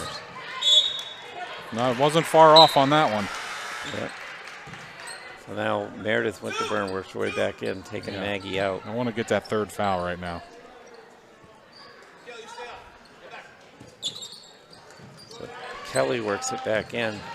Tried to feed Valiant, but all over the rebound is... She was out of bounds. Her feet. Largy tried to call the He did. timeout for that. Every possession is key right about now. I will tell you, Addison Glazer is really good at the rebounding. Memorial the other night, she was, again, she was one of the noticeable players rebounding, even though in limited minutes. Looks like Sasso's going to get right back in. Yeah, I think he wanted to get her in for offense, but he waited a little too long. Winterburn here. Out to Kennison. Kennison tries to feed still. Oh, he got the timeout that time. Kartologi calls the timeout. Yeah, He's they gonna got the take a timeout full. before the jump ball. So it gets a chance to get Maggie in the game here for offense. What do we got? We're under a minute, are we? Or right about a minute? So this is a big possession. You like to get a quick bucket right here. You maybe get a stop on defense, but Going to halftime with some kind of lead. But yeah, a little momentum. I don't know if we really deserve it. But No, but you know what? At this point, if you weather the test and the battle, the struggle is the points, and it's both teams. Both teams are averaging 47 points a game, and there's only 17 and a half up there. That's very low for a high school varsity game. Right. The team should be in the 25 to 30 range per half, and this is very low. So we've seen a lot of missed shots. On both sides. Yeah. And the shots that Concord did get were three-pointers. They missed a ton inside. Right. So interesting makeup to this game. Foul trouble on both sides. Yep. So for all the doom and gloom, We could walk into halftime and either be up or really close. right. We're at a minute 10 is what we're at. So Winterburn's going to inbound this. So there's a minute 10 left in the half. And here we go. Winterburn into Sasso. So hopefully we'll just take our time here, make a good shot. Work the ball around. Let's make sure we get some points out of it. Winterburn's going to go in underneath, out to great Glazer. shot. I think that's her first varsity points. It might be. That is, It's a loud cheer from the bench. I am almost positive those are her first varsity points. So that was a well, nice the confidence bucket. she caught the ball and shot with is excellent to see. That's right. So it was a good first score, Addison. Good job. Naylor takes a long shot just off the rim. Dodge goes in there and Going to be a foul Winterburn, there. yeah, the girl landed right. Oh no, on Addison Glazer, right on her back. Yeah, she's good. She's okay. She's letting everybody know I'm okay. Don't take me out. Leave me in. Michaela Root, that's her second. Bonus situation for Goffstown. Number 14 and Glazer at the So foul line. now Glazer go to the line, so she has a chance to get her First free throw. her first free throw. She did have a free throw did she? at Memorial, but she missed, Okay. so she didn't get the points. But she did go to the line, and now she sunk that one. Yeah. A little long, but the bank was open and kissed it off the glass. 3 points for her now. Yeah. And Oh. almost left. Good Winterburn. job. Oh, great job. Nice rebound. And then she drew another foul, Yeah. so that's on Valiant. Only her first, but puts Meredith at the line. I'm impressed with Valiant. She's really good in Concord. Yeah. She seems to be on both ends of the court, very consistent, good. So now you got Winterburn going. I think Valiant's their leading scorer, 11.8, so. Winterburn sinks their first one. Get Brissett Maggie comes out here. back in. Mia Brissett's back in for Maggie. Winterburn takes another off the rim. And now Root out to Duford, but Sloppy. too far in front to Mia Brissett. All right, let's get a Winterburn, good slow one it here. down. Winterburn's trying to organizing this to Dodge to Brissett to Winterburn. Cross court to Brissett. Oh, Brissett. Sloppy move, but Root made a play. Over to Duford, and Duford put it up. And you got Winterburn coming down. 3 seconds left. A long three off the backboard. So 21-18. The Grizzlies, Lady Grizzlies. On top, so a better second quarter. Yeah. I think when they stopped shooting the three-pointer, looked to get it inside, and then got to the foul line, you saw the tide turn a little bit offensively. They started to do a little better. Yeah, absolutely. Yeah. I think he's complaining about the fouls, but they were pretty darn close. Yeah. Yeah. 6 to 6 on the. Yeah. Yeah. Yeah. All right. I think we're going to take a quick break. We're going to sign out, guys in the studio. So we'll sign out, and we'll be back for second half action in just a few minutes.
Did you know the human brain is actually not capable of multitasking?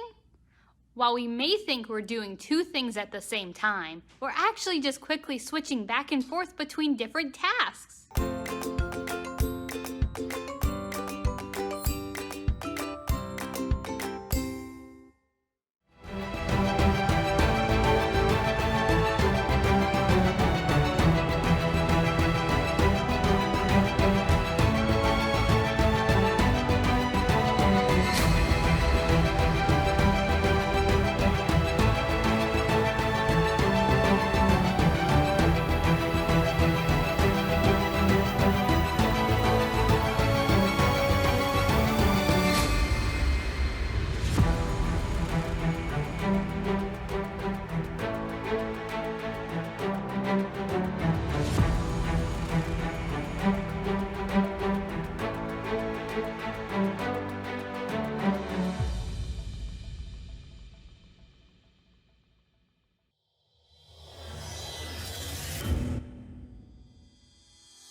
Unified PE, period 5. The purpose of it is to always be active, as all PE classes are.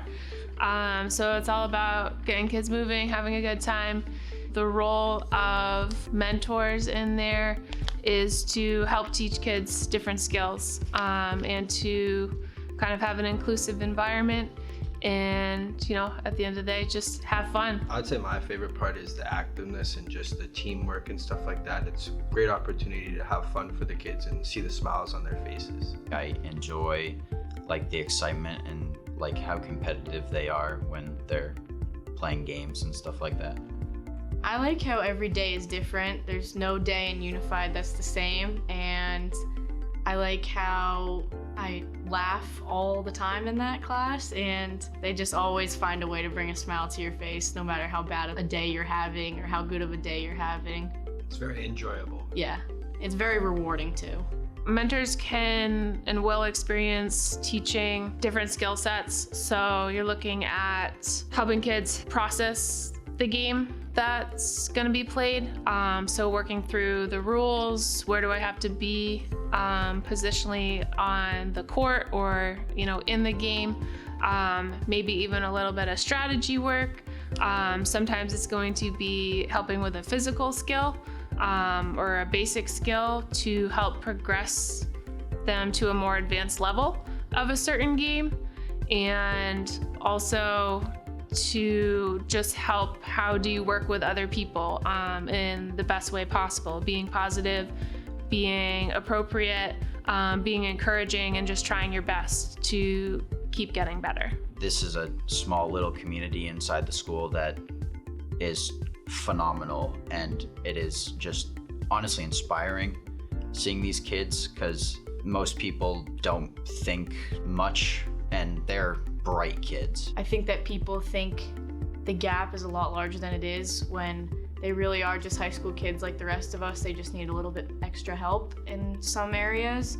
And I think being able to give them that help is a really rewarding experience. And I think it's one that I would say every kid should at least experience at some point in their life, because it teaches you a lot about yourself in the sense of how much you can do to help others, and it also, you are helping them a lot more than you probably realize.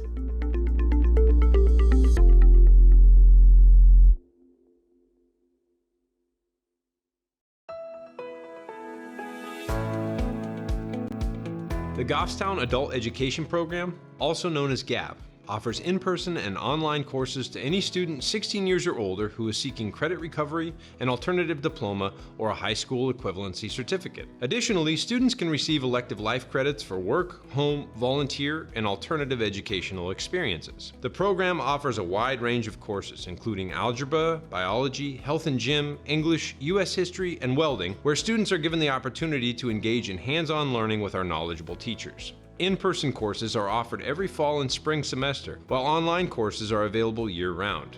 Tuition is $75 per half credit. Payment plans and scholarships are available for students who demonstrate financial need. The registration process is quick and easy and can be done using the link that's always posted on the GAP page of the high school website. This link will take students to an online registration form which lists what classes are currently available to sign up for. Once completed, the registration is processed and the student will receive an email containing their student contract as well as details of how and where to make any payments that are due. We at the GHS Adult Education Program are eager to assist you in your educational journey, and we're looking forward to being able to help you with our enriching courses. If you have any questions or concerns regarding the program, please feel free to contact us through the high school website or call us at 603-660-5302. We are also available to reach through text at 603-487-7047. We look forward to hearing from you and to being a part of furthering your education.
Good evening, Goffstown, and welcome back for second half action here, live from the Grizzly Den, where your Lady Grizzlies are here tipping off second half action with Concord.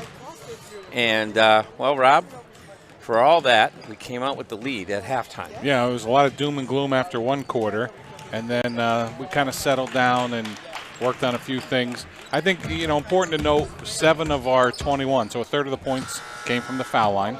We made no three-pointers. On the flip side, Concord only made 2 free throws, but 4 three-pointers. So, right. I think if we can take away that perimeter for them, they're having a tough time inside. So let's force them to bring it in. Even though we made no three-pointers, it wasn't from lack of effort. I mean, they were chucking them all I'm day. guessing there was a dozen or more. Let's time out on the three-pointers, ladies. Let's start hitting the easy work ones it first. in. Yeah. So we're going to have the Grizzlies are going to inbound this. We'll have Winterburn here going to take it in with Maggie. And I'll tell you, once in my old age, getting these glasses thing figured out, when I need them, when I don't. Yeah. So I can look at the roster. Annis to Winterburn. Winterburn out to Astano. Ooh. Valiant got a piece of that. Sasso comes down with it. Takes a long. Another three, but it went off the rim. Buford's got it. Buford's working it in. Around Winterburn to Valiant. Valiant over to Kelly. Into Sophia Payne. To Kelly. Kelly out to Valiant. Valiant around the Duford. Maggie Sasso on her. Duford works it in and throws it out to Kelly for the 3. And that went off the rim. I think Duford should have. Yeah. She was right under the basket. I thought so, too. I mean, she kicked it out. I don't know. You pass off a good shot for low percentage. Yeah. Duford's going to inbound this. Concord kept control. Duford takes a Another three off the rim. Wow. And then who was I think it was that? Valiant. Was it Valiant? Put that back up. Couldn't tell. The ref was in my way.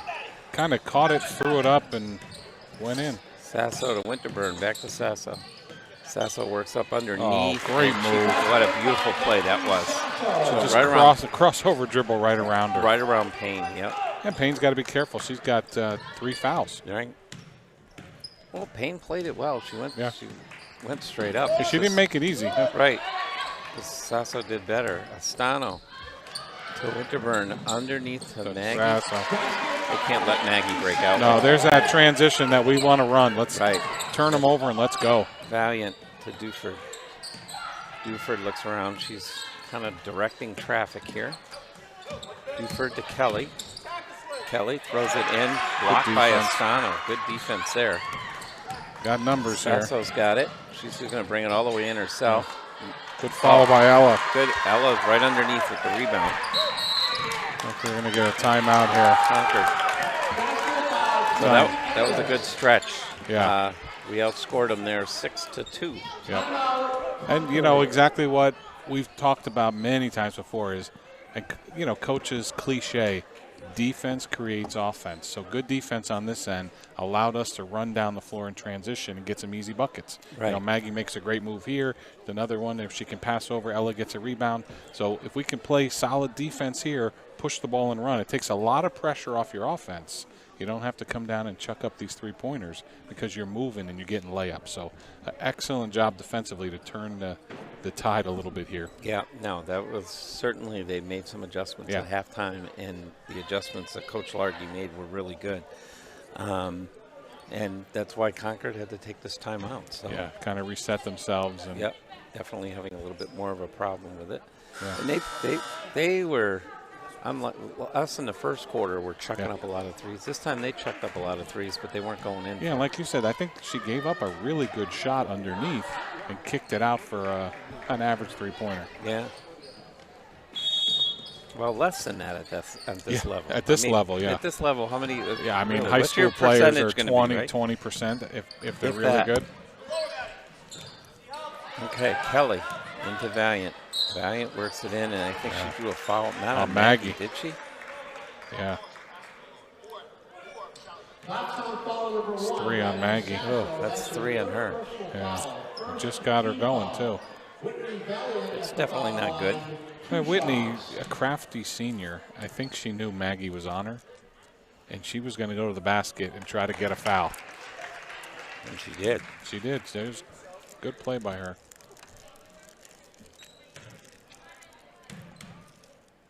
As good as she is, though, she's been having a lot of trouble on the foul line. Yeah. It's another miss. Sophia Payne tried to keep it in. Well, that'll be white ball. Well, I think he's changing his mind. I don't know. You know, at the last minute, I thought she got it. He was so sure it was going to be out. Yeah. And then what happened is Payne got it and hit it off Penny Annis. Duford into Root. Root back out to Duford.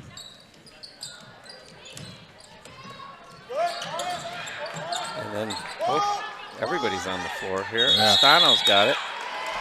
Pulls it away from Madison Kelly. There's going to be some bruises tomorrow when they wake up.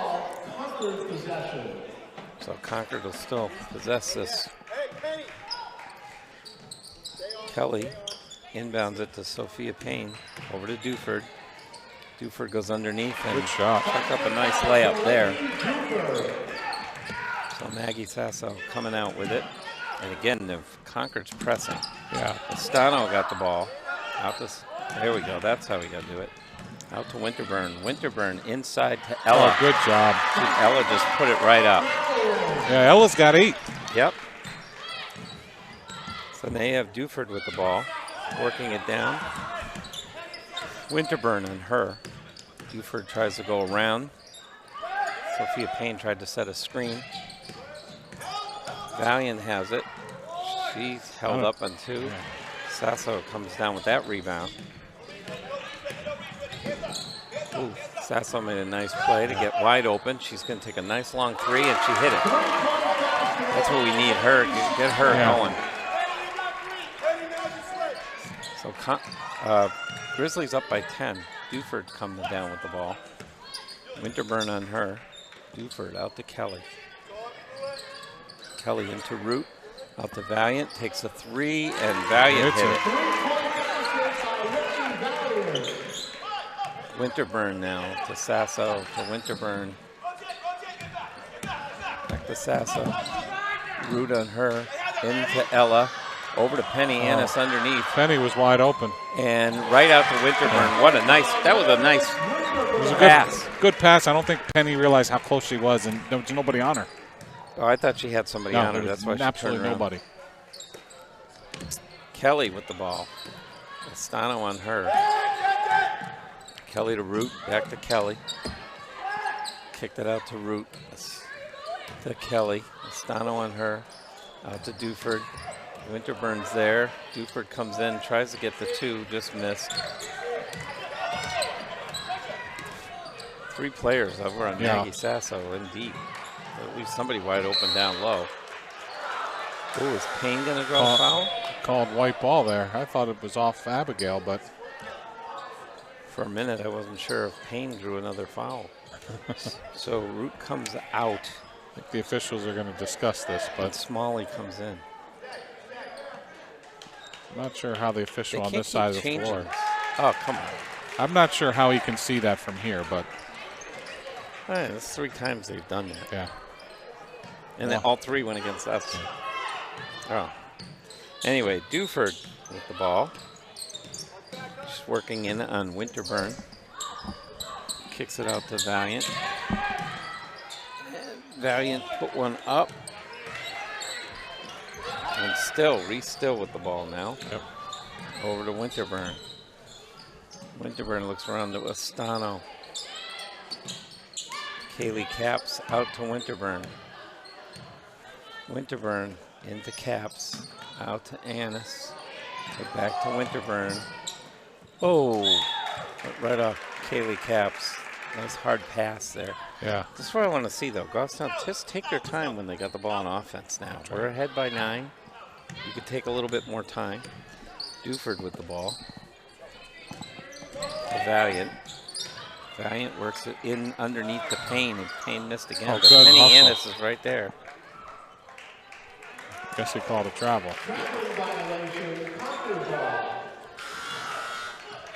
Maggie Sasso works her back on. I've been shaking my head on a few of these whistles. I'm not sure which way they're going to call it. You're going to call it for Concord. That's the way they've been calling it. Yeah. I guess the coach, when he was yelling after it got quarter, to him. He's getting now calls in his favor. So Valiant with the ball.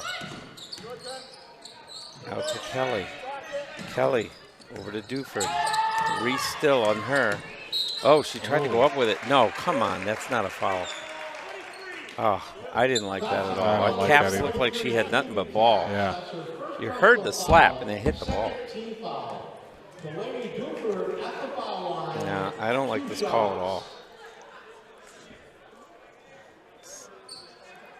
No, it's And not then gonna be a and then shot. they That's said not it's not a shooting foul. I was going to say, I didn't think it was a shooting So foul. that's impossible because the contact, the alleged contact happened as she was shooting. As she was bringing it up. Yeah. Alleged is right. Duford underneath. Kicks it out to Smalley, who missed. Everything went around to Maggie Sasso. Maggie's got the ball now, works it up the court. Over to Winterburn. Take your time, ladies. Back out to Maggie. Over to Caps. Kaylee Caps. Penny Annis into Maggie. Takes another three. Off the rim. Sophia Payne came down with the rebound there. Duford with the ball now. Works it down for Concord. Good Tries to look get around inside. Winterburn. Put it into Sophia Payne. Believe it or not, that's only her first bucket. I do believe it. Reese gets her Good own follow. rebound. Yeah. And she sunk that. So she took a shot, went off the rim, got her own rebound. Yeah, Sophia Payne is really good underneath. Yeah, good size down really there. strong, but She's made a few good moves. But she has not been able to No. put them in. Valiant with the ball. And the Caps all over her. So out to Kelly. Over to Duford. Duford's got space and worked it in And and one. drew the foul on Penny. I don't know how that keeps happening with Penny. That's 3 on Penny. I didn't notice Penny really touching her. I don't know. I missed it. 13 foul. Delaney Duford at the foul line, 1 shot. Well, I don't know. We don't make the calls. No. We only call the calls. If we had a monitor for the replay, that'd be helpful. Yeah. That's a shot at you, Dave. Remember, Rob took it, not me. Valiant with the rebound. Okay. 21, so that's on Meredith. It's her third, right? Yeah, Second. second. Okay. So that's going to put Valiant on the line. At the foul line, 2 shots. We'll see. She's been having a rough time at the Yeah. foul line, but I was going to say she'll just make a liar out of me, but she did not. Sort of the kind one for coach is 7. getting a little stressed, a little Yeah, 1 for 8 for her. frustrated. Oh, I tell you what, she's very aggressive though. she's very talented. Yeah, As a player as a whole, I like her. She's just having a tough time shooting right now. And like you said, she is their leading scorer, or one of them. Yeah, Just not 11.8. tonight. No. So Winterburn with the ball. To Sasso. Duford on her. Back out to Winterburn. Winterburn tries to go in. Ooh, that looked like a foul. Or travel. That Kaylee was- Caps. Ooh. Kelly Addison and then goes. I told you, she's like a kamikaze. She really is, dives yeah. right in there. Are they calling a foul or is it On just her? No. He didn't call a foul. Yes. Wow. A little disbelief by Coach Largy and by me and by you. I'm not really Well, sure. look at the fouls now, 5-0, because the coach made a big deal about it. Yeah. Delaney Duford at the foul line, 2 shots. Well, Duford will go to the line.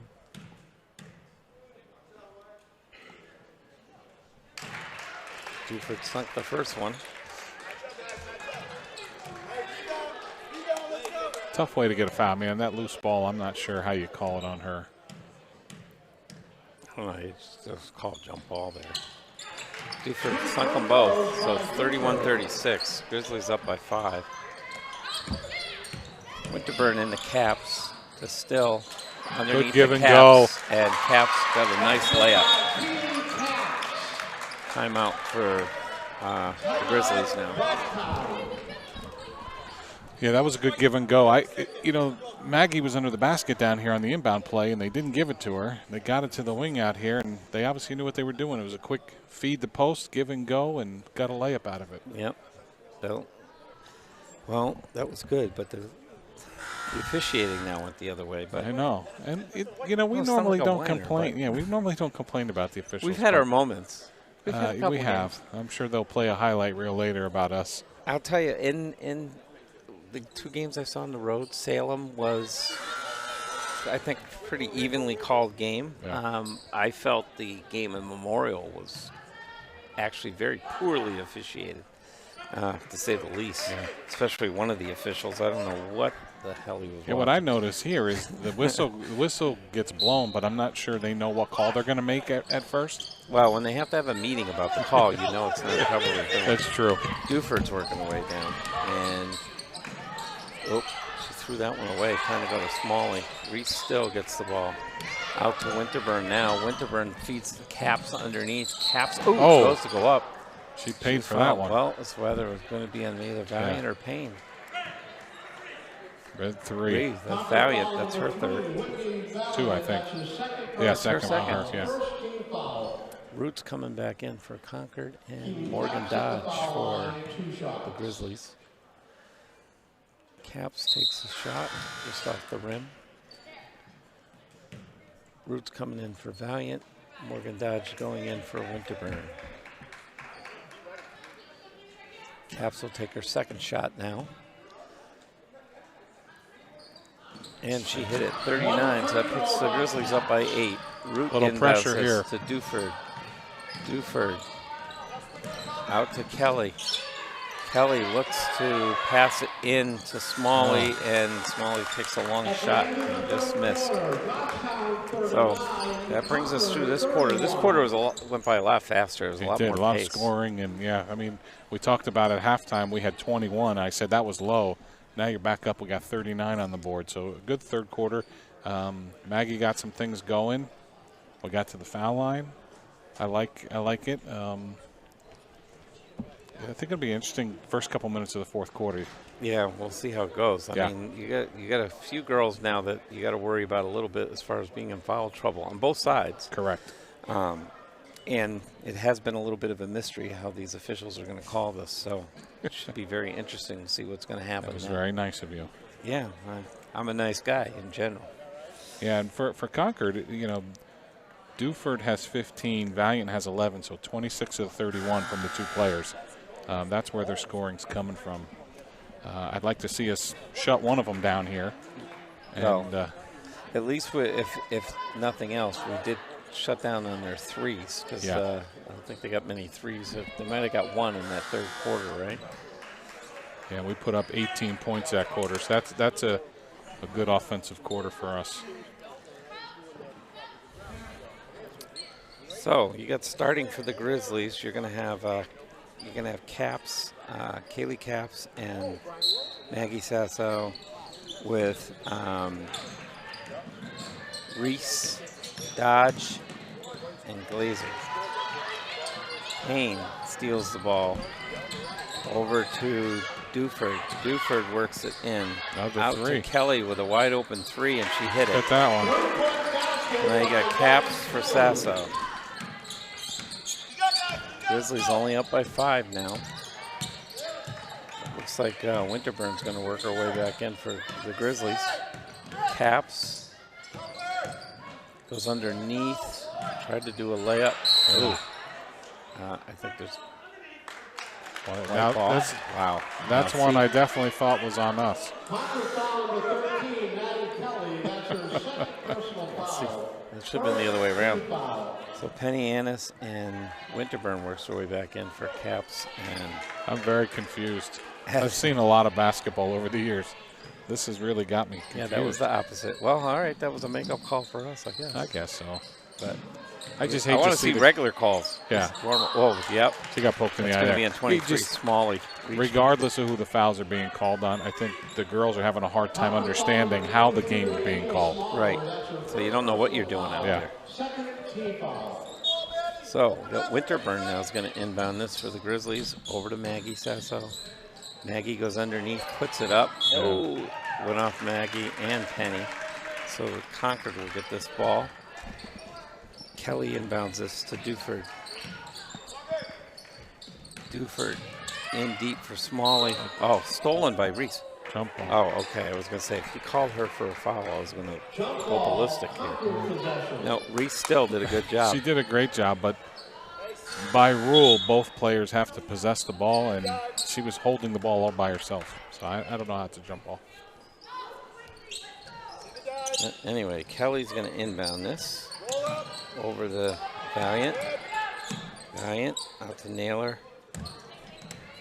Into Kelly. Kelly was blocked by Sasso.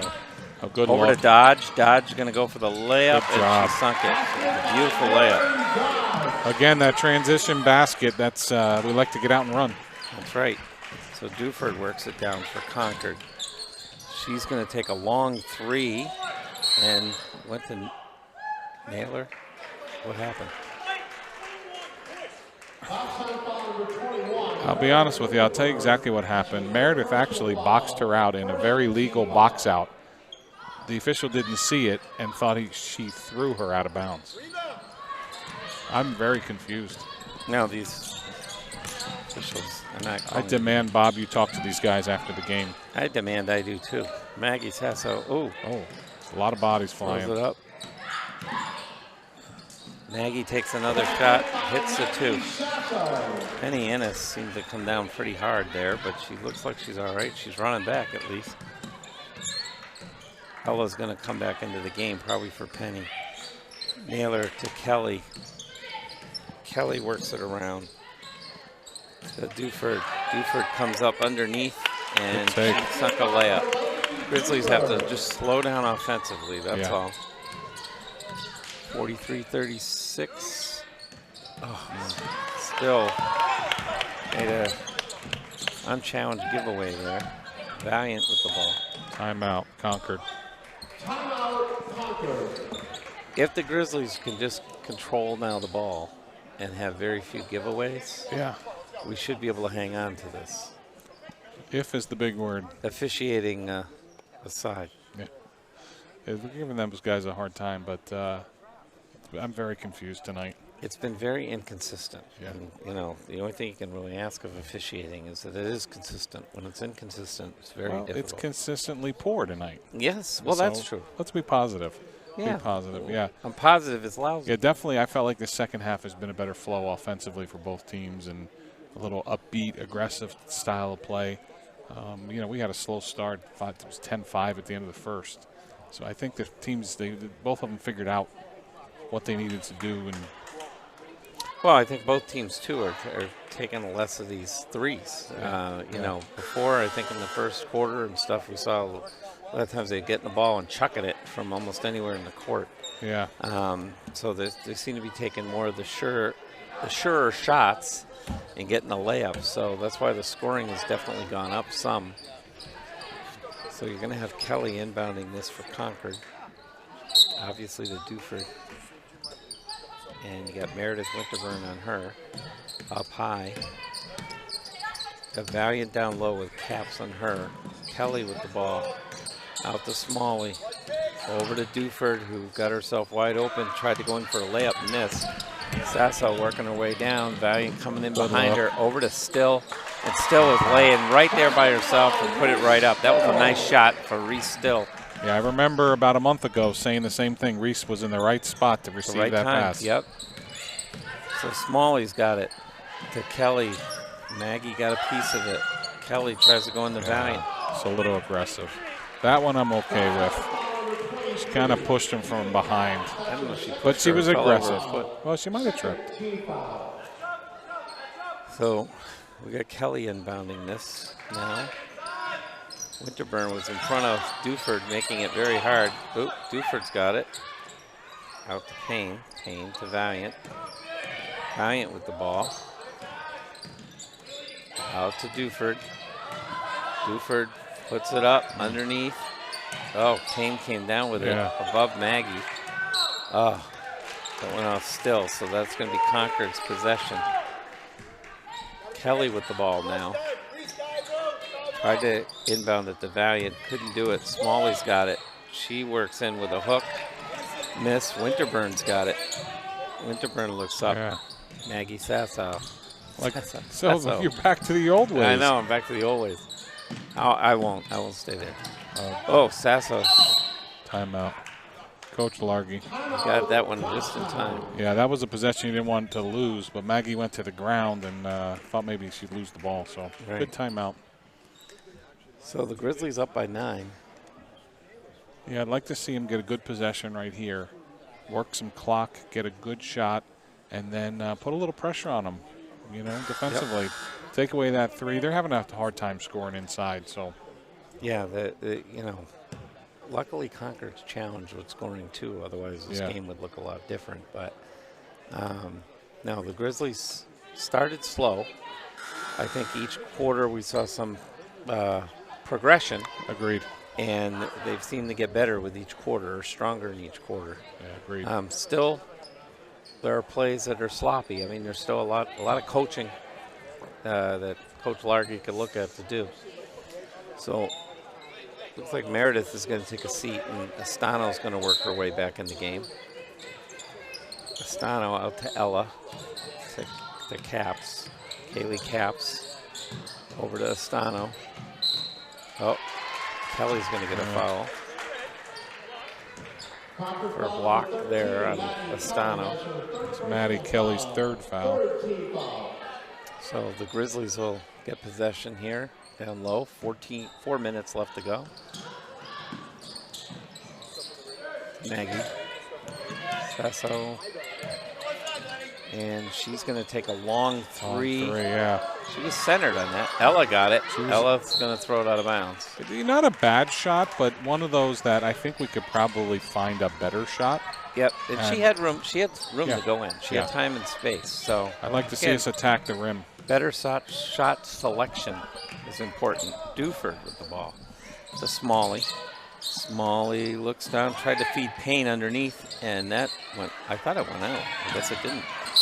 I'm not sure what to call, and I'm not sure he knows what to call right now. He doesn't know. They went off both. That's the. I was screened. I didn't see it. He said. In other words, us coaches like to call, "You were out of position, Mr. Official. You weren't screened. You were out of position." Well, the guy in the back should have got it. Well, yeah, I'm not sure what he was doing. Winterburn now with the ball. To Still. Back to Winterburn. They go down. Still's got it down low. Oh, nice play. Still with Sassa. Maggie has it. Over to Winterburn. Oh. Looked like Payne came over the top, didn't she? No. Oh. This Grizzly ball he called out of bounds, pointed Concord ball, but it's our ball. He's very confused tonight, I think.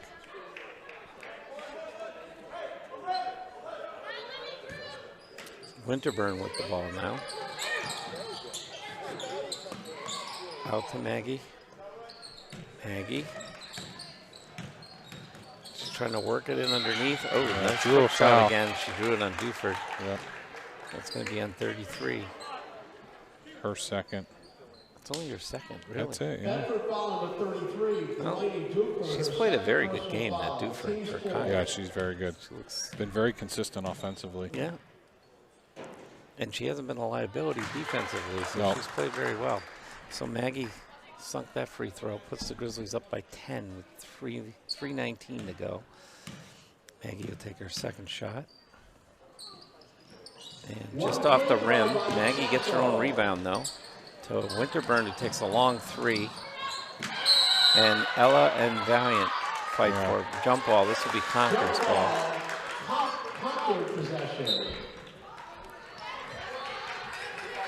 So Glazer's working her way back in the game.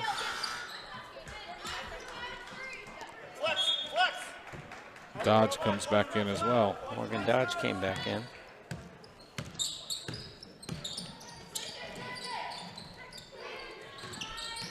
So Valiant with the ball now. Valiant's trying to work around Maggie and Winterburn. Blocked by Winterburn.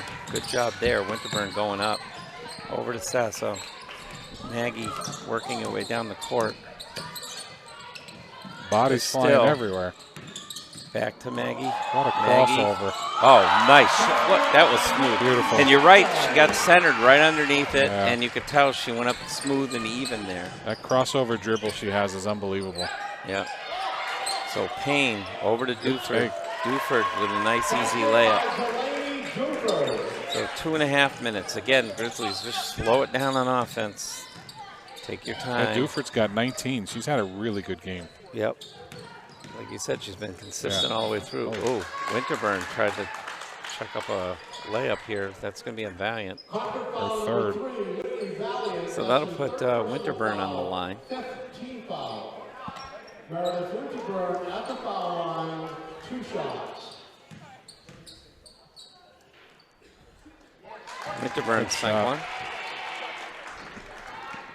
I think Winterburn's looked very good defensively tonight, and rebounds, she's played pretty well. Oh, still got the ball and slipped a little bit. Yeah. Timeout Concord here. Timeout Concord.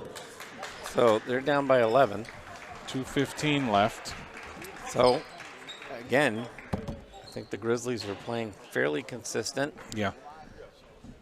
I think we can't hear the timeout, but I'm guessing he's going to draw up something for a three-pointer. If they get a quick three-pointer, it makes things interesting. Well, it does, but, yeah. You know, I think the way both teams are shooting, if any team gets on a run, this is still anybody's game. 2 minutes, there's still enough time to go.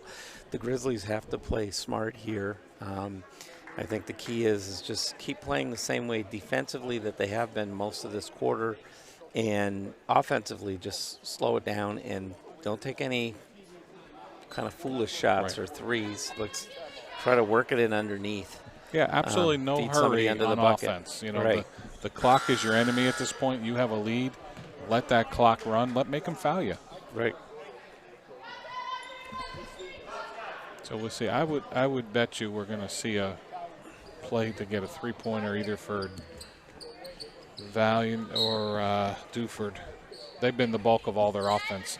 Yep. All but 6 points have come from those two players. So Kelly inbounded for Duford. Duford's working her way down over to Payne, who came up high. Kelly underneath the smaller, and she hit underneath. Are they going to call a penalty in? Yeah, they kind of pushed her from behind. Really? Her second. That's her second personal foul. Third team Okay. foul. So Addie Glazier. So Smalley takes the first shot and sunk it. Yeah, her first points of the game. Penny Ennis works her way back in the game. Because Penny only has 3, right? She doesn't have 4, does she? She's got 3 fouls, yeah. Okay. So she might make it all the way through without getting fouled out. No foul outs tonight, ladies. Okay, Morgan Dodge. Keep everybody here. Dodge works it in on Kelly. Out to Penny Ennis. To Winterburn. Winterburn stumbling, mumbling, jumbling, but she kept it in. That's right. She works it up high. That's good. Just keep, that's it. Just kill the clock. Oh.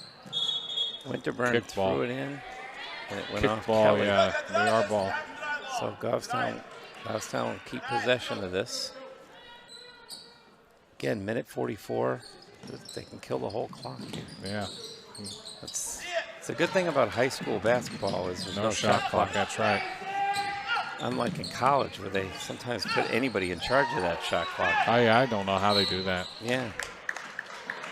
Any Tom, Dick, or Harry, or Rob could just run the shot clock, apparently, at college A lot level. of pressure. Nobody wants to do that job. That looks like a hard job. I wouldn't want to do it. You really have to pay attention. Well, that's what I was just going to say. I wouldn't be paying attention. And I'd let be the missing. viewers know. So I work the college games, and I sit next to the play-by-play guy. So imagine me listening to two guys talk like us, and it gets crazy. Yeah, no, I don't envy you doing it. All right, so Winterburn sunk both of those free throws, so that puts the Grizzlies up by 11 with a minute and a half to go. Duford works her way back down the court, still on her. Duford out to Kelly. Kelly takes a long three off the rim. Underneath, Payne comes up with it. They're going to call a foul now. I think Reese kind of bodied her up. No, 22. Reese. 22. It's going to be Reese. But Reese has been standing out tonight. I don't know. Really We got to start has. talking about the Roses. I mean, know. you know, we got to figure out who we're going to do. Payne. He snuck that one in. Well, as usual, one Rose we don't have to really talk about. I mean, it looks like Maggie sort of gets season tickets to being a Rose. Anyway, Payne here with the ball on the line. Payne puts it up and in. So, Winterburn inbounds this over to Caps. Watch her back. Ooh, Valiant right behind her. That Valiant hustles. Okay, Winterburn to Sasso. Maggie, fouled by Duford. That'll be her third. Concord foul number 33, Delaney Duford. That's her third personal foul. So now Grizzlies will go to the line. Maggie will go to the line.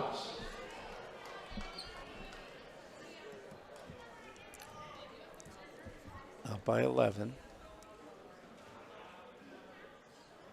Okay. I guess the officials got dinner plans. I don't know what he's telling her about. She's a little young for him, isn't she? Maybe he wants her to buy dinner. He's called such a great game tonight. That one went in and out, so Maggie will take the second shot. And misses both. It's rare. Maggie's been doing good on the line. Yeah. Okay, Smalley, the Valiant for three, and Valiant hit it. That's, we can't allow that. Oh, Largy was going to call a timeout. Yeah, but he tried to. Winterburn. And it's a turnover. Yep. Again, 6-point game under a minute, so that's a big three down here. He's going to call a timeout. Concord. I believe that's his last one. Yep. So we can't get sloppy now. No. Under a minute to go. Nope. And Goffstown, all they have to do is focus on preventing the three and then not give the ball away. Absolutely. when Got to they have it rebound. You can't offensively. give them more than one shot, period. And Right. when you get the ball, you got to take care of the ball. That becomes the most important part of the game, keeping control of that ball and watching those seconds tick away. I mean, theoretically, if the Grizzlies can handle the ball one more time and hold on to it, they won the game. That's because right. you can, like we were talking about, no shot clock, and they can just literally just bounce the ball around for a minute. We're 52 seconds, though, but this they get a quick three, and then foul us and we miss some free throws. This gets really interesting fast. Yep. So you're going to have Kelly inbounding this for Duford. So you just got to watch Duford and Valiant, really. Those are the only two you don't want shooting, especially from three-point land. That was But good job by Duford puts Penny. one up. Cap's got the ball. Up into Penny Ennis. Penny backs away. Probably better. I was thinking she could have went in for a layup, but better off just to kill the clock. Penny to Sasso to Caps. Oh, Smalley fouls Caps. So Caps will go to the line. Concord foul number 23. Ada Smalley, that's her second. So good job there. We talked about it. They got one shot down here, and then they were able to come down and run off almost 14 seconds off the clock. Right. So now if Caps will apply some pressure, if she can put these in. And she sunk the first one, so that's good. So in for Brissett is Ella. So you got the two bigs down underneath. That's right. Put your hands Rebounds up. are Don't let going to be them shoot very a three. important here. Caps takes the second shot off the rim. Keep it down there. Maggie got the rebound. That's right, the Caps. And she's going to go to the line again because Kelly fouled her. That's her fourth. Yeah. So Caps will go to the line again. Keely Caps at the foul line, 2 shots.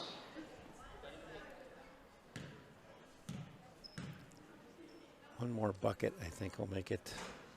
Ooh. Yeah. Very difficult. Okay, so Cap's got one more shot here. I think if she gets it, we're pretty in good Sets shape. things up nicely, yeah. And missed, but Ella got the Good rebound. job by That's Ella. great. Getting the rebounds is important. Winterburn's got it. Out to Caps. They're going to foul her again, Smalley. So for the third time in a row, Caps will go to the line for 2. And that's frustrating if you're the Concord coach. I mean, you foul them, put them on the line, they miss both of them, but you don't get the rebound. Right. That's frustrating. Again, we got our 2 bigs underneath with Ella and Penny. And now Caps sunk that one.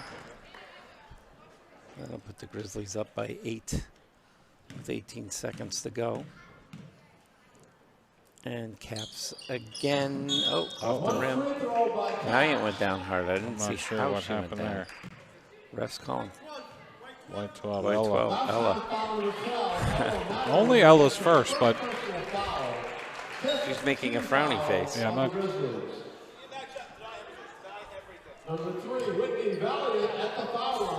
So Whitney's been having a very hard time on the foul line. Yeah. As good as she is, and I think her and Duford She's are missed 7 clearly in a the- row. Hey, there she goes. There she goes. That's the broadcaster jinx. You There just you jinxed go. it. I mean, I'm impressed with her as a whole. She's Yeah, got she's good size. She's very got athletic. athleticism. Oh, yeah. She's a very good player, but she's been having a hard time. Her hustle never stops. Ooh. Oh.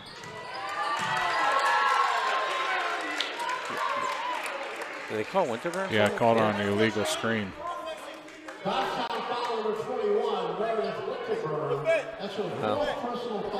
Okay.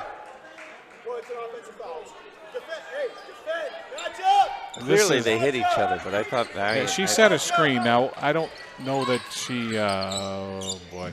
I don't know that she Kelly- stuck her arm or leg out, but No, she didn't. They just hit each other. So Penny Annis got knocked down. and it's really getting out of hand. You got to survive 10 more seconds here. That's right. 6-point difference here.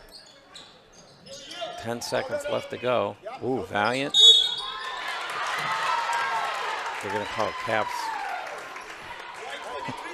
But it's going to put Valiant on the line. Yeah. Well, the officiating started out very inconsistent, and it's going to end that way. Obviously, they wanted to get it a little closer at the end here. So 53 to 47, 8 seconds to go. Valiant hits that one, 48-53. Grizzlies up by 5. Rebounds very important here.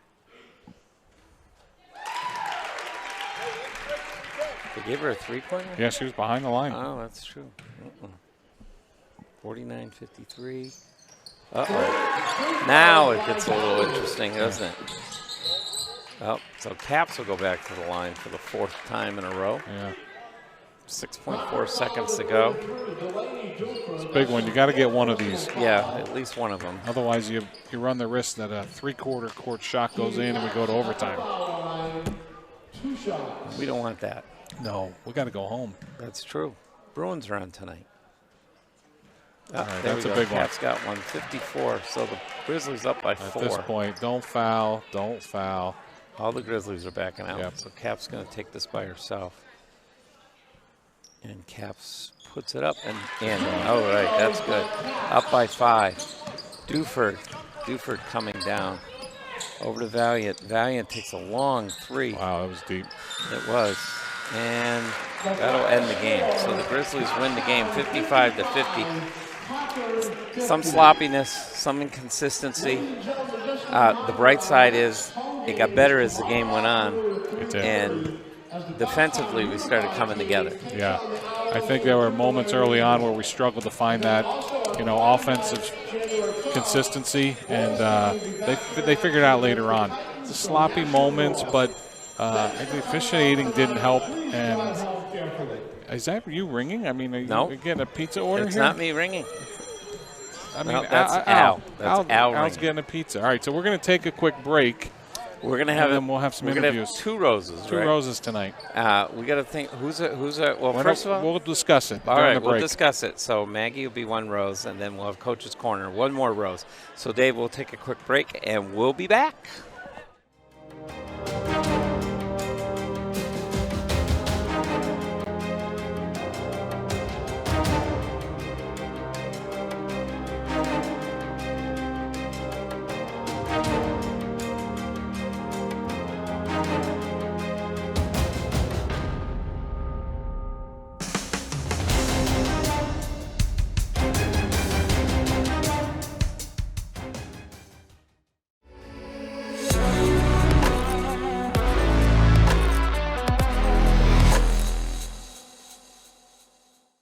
Evening, Goffstown, and welcome back. We're live from the Grizzly Den, and I'm here with Rob Foreman, of course, and we're here with our first rose of the game, Miss Ella. And Ella, we pulled you out as being a rose tonight because, well, you were very noticeable on both ends of the court, but I've noticed you even in the past 2 road games, too, out in Salem, out in Memorial, whatever. Under the basket, relentless. You're really, really good under there. So tell me, what was your thinking coming into tonight, and how did you feel about your game tonight? I was a little scared at first because I know they had a lot of like bigger players, taller than me, and just I don't know, stronger. But I just really was focusing on boxing out and just doing what I can because we played Memorial and they had another big player and it was the same thing. So it was kind of very similar. Thought process. We, of course, we know all the numbers, and your captain Maggie. She's about half of our offense at this point. She is about 20 points a game. We think it's important for you and others to get those 6, 8, 10 points. You had 8 tonight, unofficially. I have you down as 4 baskets. Offensively, that Maggie's got the ball up top and Winterburn's out top. What are you looking to do inside offensively? I mean, I'm trying to get open, but also, if I can, but I also like to be able to focus on, getting like the offensive rebounds too, like, cause I'm right there. So being able to box out like down there when the girl's in the middle too, it's easier for me, especially when you have good shooters like Maggie who, she'll be taking a lot of shots, but, obviously not everything goes in. So it's good to be able to. Oh, and you do a good job. You're always looking to get that offensive rebound. Sometimes we joke. It was like Ella just got 4 rebounds on one possession. Right, and the great news is you're going up and you're grabbing the rebound, then you get your own rebound again, then you get your own rebound again. Mm-hmm. The negative side to that is if you put it in the first time or the second time, you wouldn't have to go up the other 2 or 3 and tire yourself out for the end of the game. Because one thing I do notice is that first half of every game I've seen you play, and I've seen the ones here at home, and I've seen a couple of the road games now, first half, you're really noticeable grabbing rebounds, and I don't know what your numbers are because I don't keep track of that. And then second half, it slows down a little bit. I think mostly you're just getting tired at the end of the game.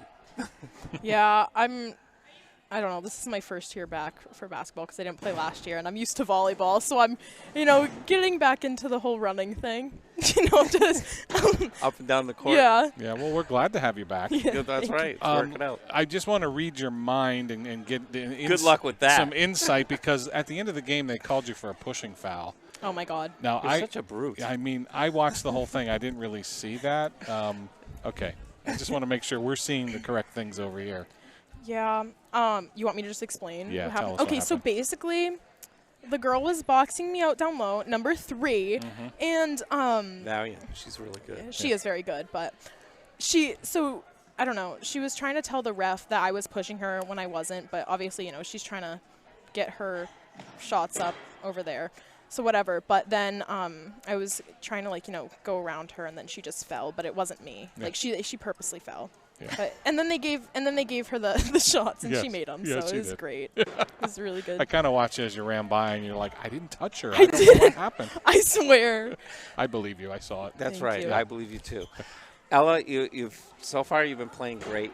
Welcome back. I'm glad Thank you're you. back. You're absolutely outstanding. You're noticeable every game, so that's important. And I think it is important, like Rob said, that offensively we need everybody to contribute because these guys are gonna, every team's gonna start double and triple teaming Maggie, and so we got to get the scoring from everywhere. So it was a very good game on your part. Thank you. Keep it up for the season, and hopefully you'll be a Rose again. We'll see you back here soon. Thank So, you. That's it for this Rose, and we will have one more with Maggie Sasso coming right back. Yeah. And we're back live from the Grizzly Den with Maggie Sasso, and she gets a Rose again. It's sort of, you got season tickets to being a Rose, I guess. So I guess. I don't know. very It's fun. good. It's always a good time. very important. I play well so I can talk to you guys. There you go. Well, that's it. That's a See? good motivation. That's it. I It's know. the inspiration. Tell See, the rest- everybody wants to be a Rose. Tell the rest of the team. That's right. Tell them all. So, Maggie, unofficially, Rob keeps the stats, Yeah, and he's really 20, well. That's 21. official. He does keep the Yeah. stats, and he had you at 21. So once again, and your average is just under 20. I think So 19. Yeah. 19 point something for Yeah. the team. And there's a big drop-off after that, unfortunately. But so obviously with everybody keying on you, I mean, how have you been handling I think you've been doing well. I mean, how do you feel you've been handling the pressure this season? Yeah, I get really nervous before games about it just because I know like they're going to be kind of gunning for me in a way, but just like trying to keep calm, and then like I think it's really helpful for me to bring up the ball because it kind of like sets a tone for the offense, and then I can just feed off kind of my own energy. Yeah, you've been doing that. That's I agree. Good. So there was a point you were in foul trouble, Penny got in foul trouble, Concord had some players in foul trouble. We went pretty deep on the bench today. I mean, we saw players get major minutes. It was good. It was good. It was very good. If you have a chance to go in practice tomorrow and tell the players, and give them some advice on your first big varsity minutes, what would you tell them? Honestly, first I would congratulate them just on playing well. Like, I think it's great to have just encouragement in a way. And then I would just tell them, honestly, just to slow down a little bit. Sometimes, like, I get it. When I was a freshman, like, my first game was against BG, and I, like, almost freaked out. And, like, I can just see them doing that in a way and just, like, giving them reassurance to calm down sometimes and just know that, like, we got their back, they got ours. Yep. It's just important. Yeah, and I think it is important that this team now it gets a little deeper each game because these players are getting more minutes. For sure. Yeah. Yeah.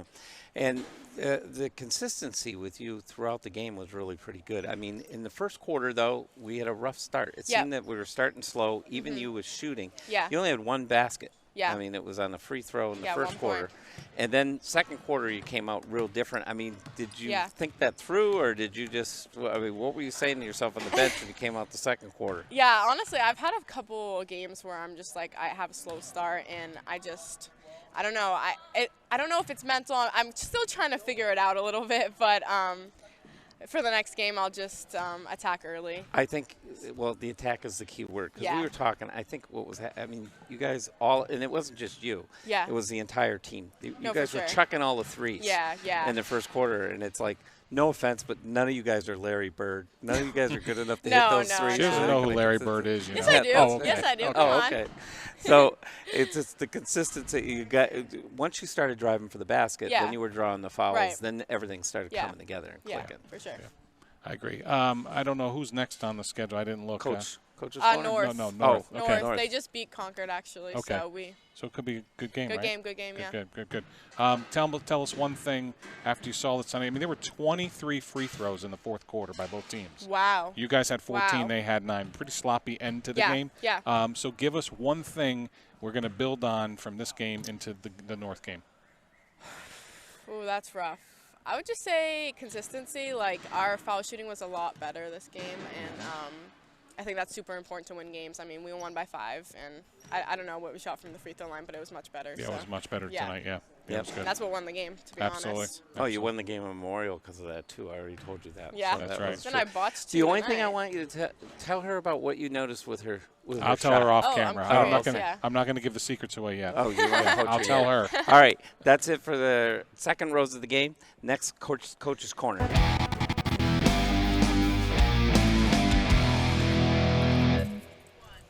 Good evening, Goffstown. We're back at the Grizzly Den after the Goffstown Lady Grizzlies just defeated Concord, and it was a tight game. It was close. One thing that we noticed that was painful in the beginning, we seemed to get out of the chute a little slow again tonight. Yep. So that's what do you think's going on with that, Coach? So tonight, I would say we were not really prepared for much 2-3 zone. And first of all, it's always tough. The game was moved up from a Tuesday to a Monday. We had a game on Friday with gym availability, and this is the crazy season of multiple things and weather and everything else going on. We had a 6:45 practice on Saturday morning, and then obviously with the storm. I understand you had breakfast afterwards. We did. So we had all a great things breakfast. weren't bad, right? No, that was good. I enjoyed the pictures online. The morale was boosted after the breakfast by a lot. Nobody Good. loves a 6:45 practice, but I mean, in terms of preparation, I think that takes a toll, and not being necessarily just having what we've seen on film, not a lot of 2-3 zone. We definitely knew about the 1-2-2, but that pressure always kind of puts you on your heels a little bit. So I think just that kind of feeling out a little bit.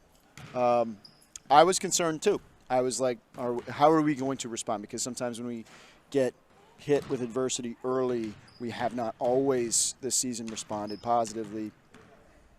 This time we did. Yeah. I'm really impressed with the way we noticed each fought back. quarter got stronger too. Yeah. I mean, you got to be impressed with that. I mean, each quarter I think we got better and better as the game went on. Yeah. We got in foul trouble. They got in some foul trouble. We saw some of your bench get, major minutes in crucial parts of the game. Needed to. And a good sign that these girls are getting a little more comfortable with their playing time. But talk a little bit about how you were trying that middle part of the game, stretch it out. Maggie was in foul trouble. She's half of our offense. How do we pick up the loss at that point? Yeah, I mean, every player touched the floor, I think, tonight for us. So, I mean, we needed. Sometimes you have situations where it's all hands on deck, and I think we have 12 kids that are ready to go. And that's our practices, I think, are maybe the best that we've had in years in terms of the depth that we have. There's not much of, we go 6-on-6 and there's no weakness. Yeah. And we sub in the teams and there's no weakness. And so I think what we get from that is sort of that end of the game, each minute is just as tough as the last minute. And so I think that in the last 2 games has been really important for us to kind of figure out how to finish and win these tough, close games. Yeah, and they were tight. I think one thing I'm spotting here, because I've been to a couple of the road games and stuff like that, is that, and I don't know what it is, if it's strategy or if it's just what the girls are doing, but it seems early in the games too, they're chucking a lot of these threes. So we're not, no offense, but none of us are good enough to hit them. Settling. Consistently. Yeah, we're settling. It's exactly I right. mean, and once you, we were talking to Maggie, once she started driving the ball, then she started drawing the foul, then she even got better. And then she was doing the layups and stuff like that. We're doing everything we can, short of, getting a subpoena to make her drive to the basket. Like that is like, something that she has to do for us, and she's so good at it. Yeah. But there is that tendency to, well, I'm open, I'm just going to shoot it. So that was the difference in the first quarter. I thought they did a good job of attacking the basket. They were very aggressive. They got us in foul trouble early. Yep. We did a better job of responding to it. Right? She's looking at me right now. Making sure what you say. She did, and I think that's one of the things that she applied in coming to the bench. She asked, "How do I attack the zone?" And it's she already knows how to attack the zone, but it was needed that reminder of catch it off the skip, find the seam, and go right at it. Like, there's zone, man, it doesn't matter. Like, drive the ball. Yep. And I've said it many times in the broadcast that her crossover dribble and spin move is some of the best I've ever seen. With the speed and accuracy she can get through the lane, spin, crossover, she makes her teammates so much better because she can get to the basket. Talk a little bit about the fourth quarter. There were 23 free throws, 14 for you guys, 9 for them. Yep. That's a lot of time at the line in a crucial part of the game. We had a point, I think it was 9 or 10 points, and we thought, okay, we're going to tack on a few, and then all of a sudden it's down to 5. Right. Yeah. And then it's down to 3, and we're like, wait a second. Oh, my God, they were a three-pointer away from tying this up. Yeah, so talk about that fourth quarter and back and forth. Yeah, it's hard because, the way a game is officiated obviously is part of the game, right? But you also, as a coach and as a team, have to respond to how the game is being officiated, right? So I thought they were very consistent, to be honest. Like, I thought, foul calls early, we were in the bonus in the second quarter. They were in the bonus in the first quarter. So fourth quarter really shouldn't have been a surprise to either team that it was going to be physical. And they're down, so they're going to be more physical. They're clawing back, and we're trying to do things to make stops. We just got to clean things up in that fourth quarter and kind of play our game and not kind of worry about little things like, who's falling down, what calls are being made, and like all the things that, and for me too, like I told them in the locker room, one of those fouls is on me for not getting Ella back, right? 18 seconds left. I should have them, the only way they can score is if they're at the line. That's true. So told them, like, this is all part of thinking the game, and we're going to figure it out, but we got to clean it up. Yep, absolutely. Now, I know you touched on this briefly, and just to bring it up again, and you said it, I'm amazed at some of the consistency that's developing, not as much with the scoring, but with the defense and with the overall pace of the play when you put in these subs. So you got like Reese Still, Ella, Well, Penny's rotating in and out, and I know she's one of the starters. But Astano, obviously, in there. Brissett had a lot of playing time today. And there wasn't any real step backs. I mean, Keeley, Morgan. Caps, right. Yeah, they all played well. they're all stepping up, and you almost look like they're not missing a beat. Peyton Duff does a heck of a job. Yep. And you know what? They all have, like, little things that they do especially well. And so, like, part of that is fun as a coach, is identifying what they, Peyton Duff on defense is she's a stopper. She's physical. She's going to go after every loose ball, right? So that, like, she was in a time when the ball's all over the ground and she's just diving all. So, you've got kids that do these things, and you're just like, you want to put them in those positions where they're going to be able to do that. So we can do a lot of offense, defense late in games and things like that because we have specialized personnel almost. Yeah, sometimes not enough minutes for all of the talent you have, which is 1,000. it's going to be a good problem to have. And just because we mentioned a bunch of names, I don't want to forget another standout was Morgan Dodge. Yeah, absolutely. I thought she played very well. Yeah, she's very active with the hands. Especially late. Yeah. Yes. Late in the game. I mean, and her motor is always running. She seems to be constantly, constantly moving. We got to put sometimes a restrictor plate on the motor, but we have right. that, like, it is always going, like you said. And Keeley kind of put like high energy players. So like that's what you want off the bench. You want kids that have high energy. Mia, Peyton, right?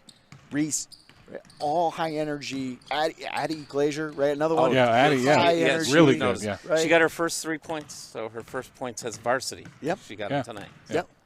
And another one too that played a little bit today, but like she's going to be a huge factor for us is Angie Kennison. Just she made one of the nicest moves I've ever seen tonight in a JV game. So heard about her little Euro step there. Yeah, so it was beautiful down here. Yes, it was. We saw it.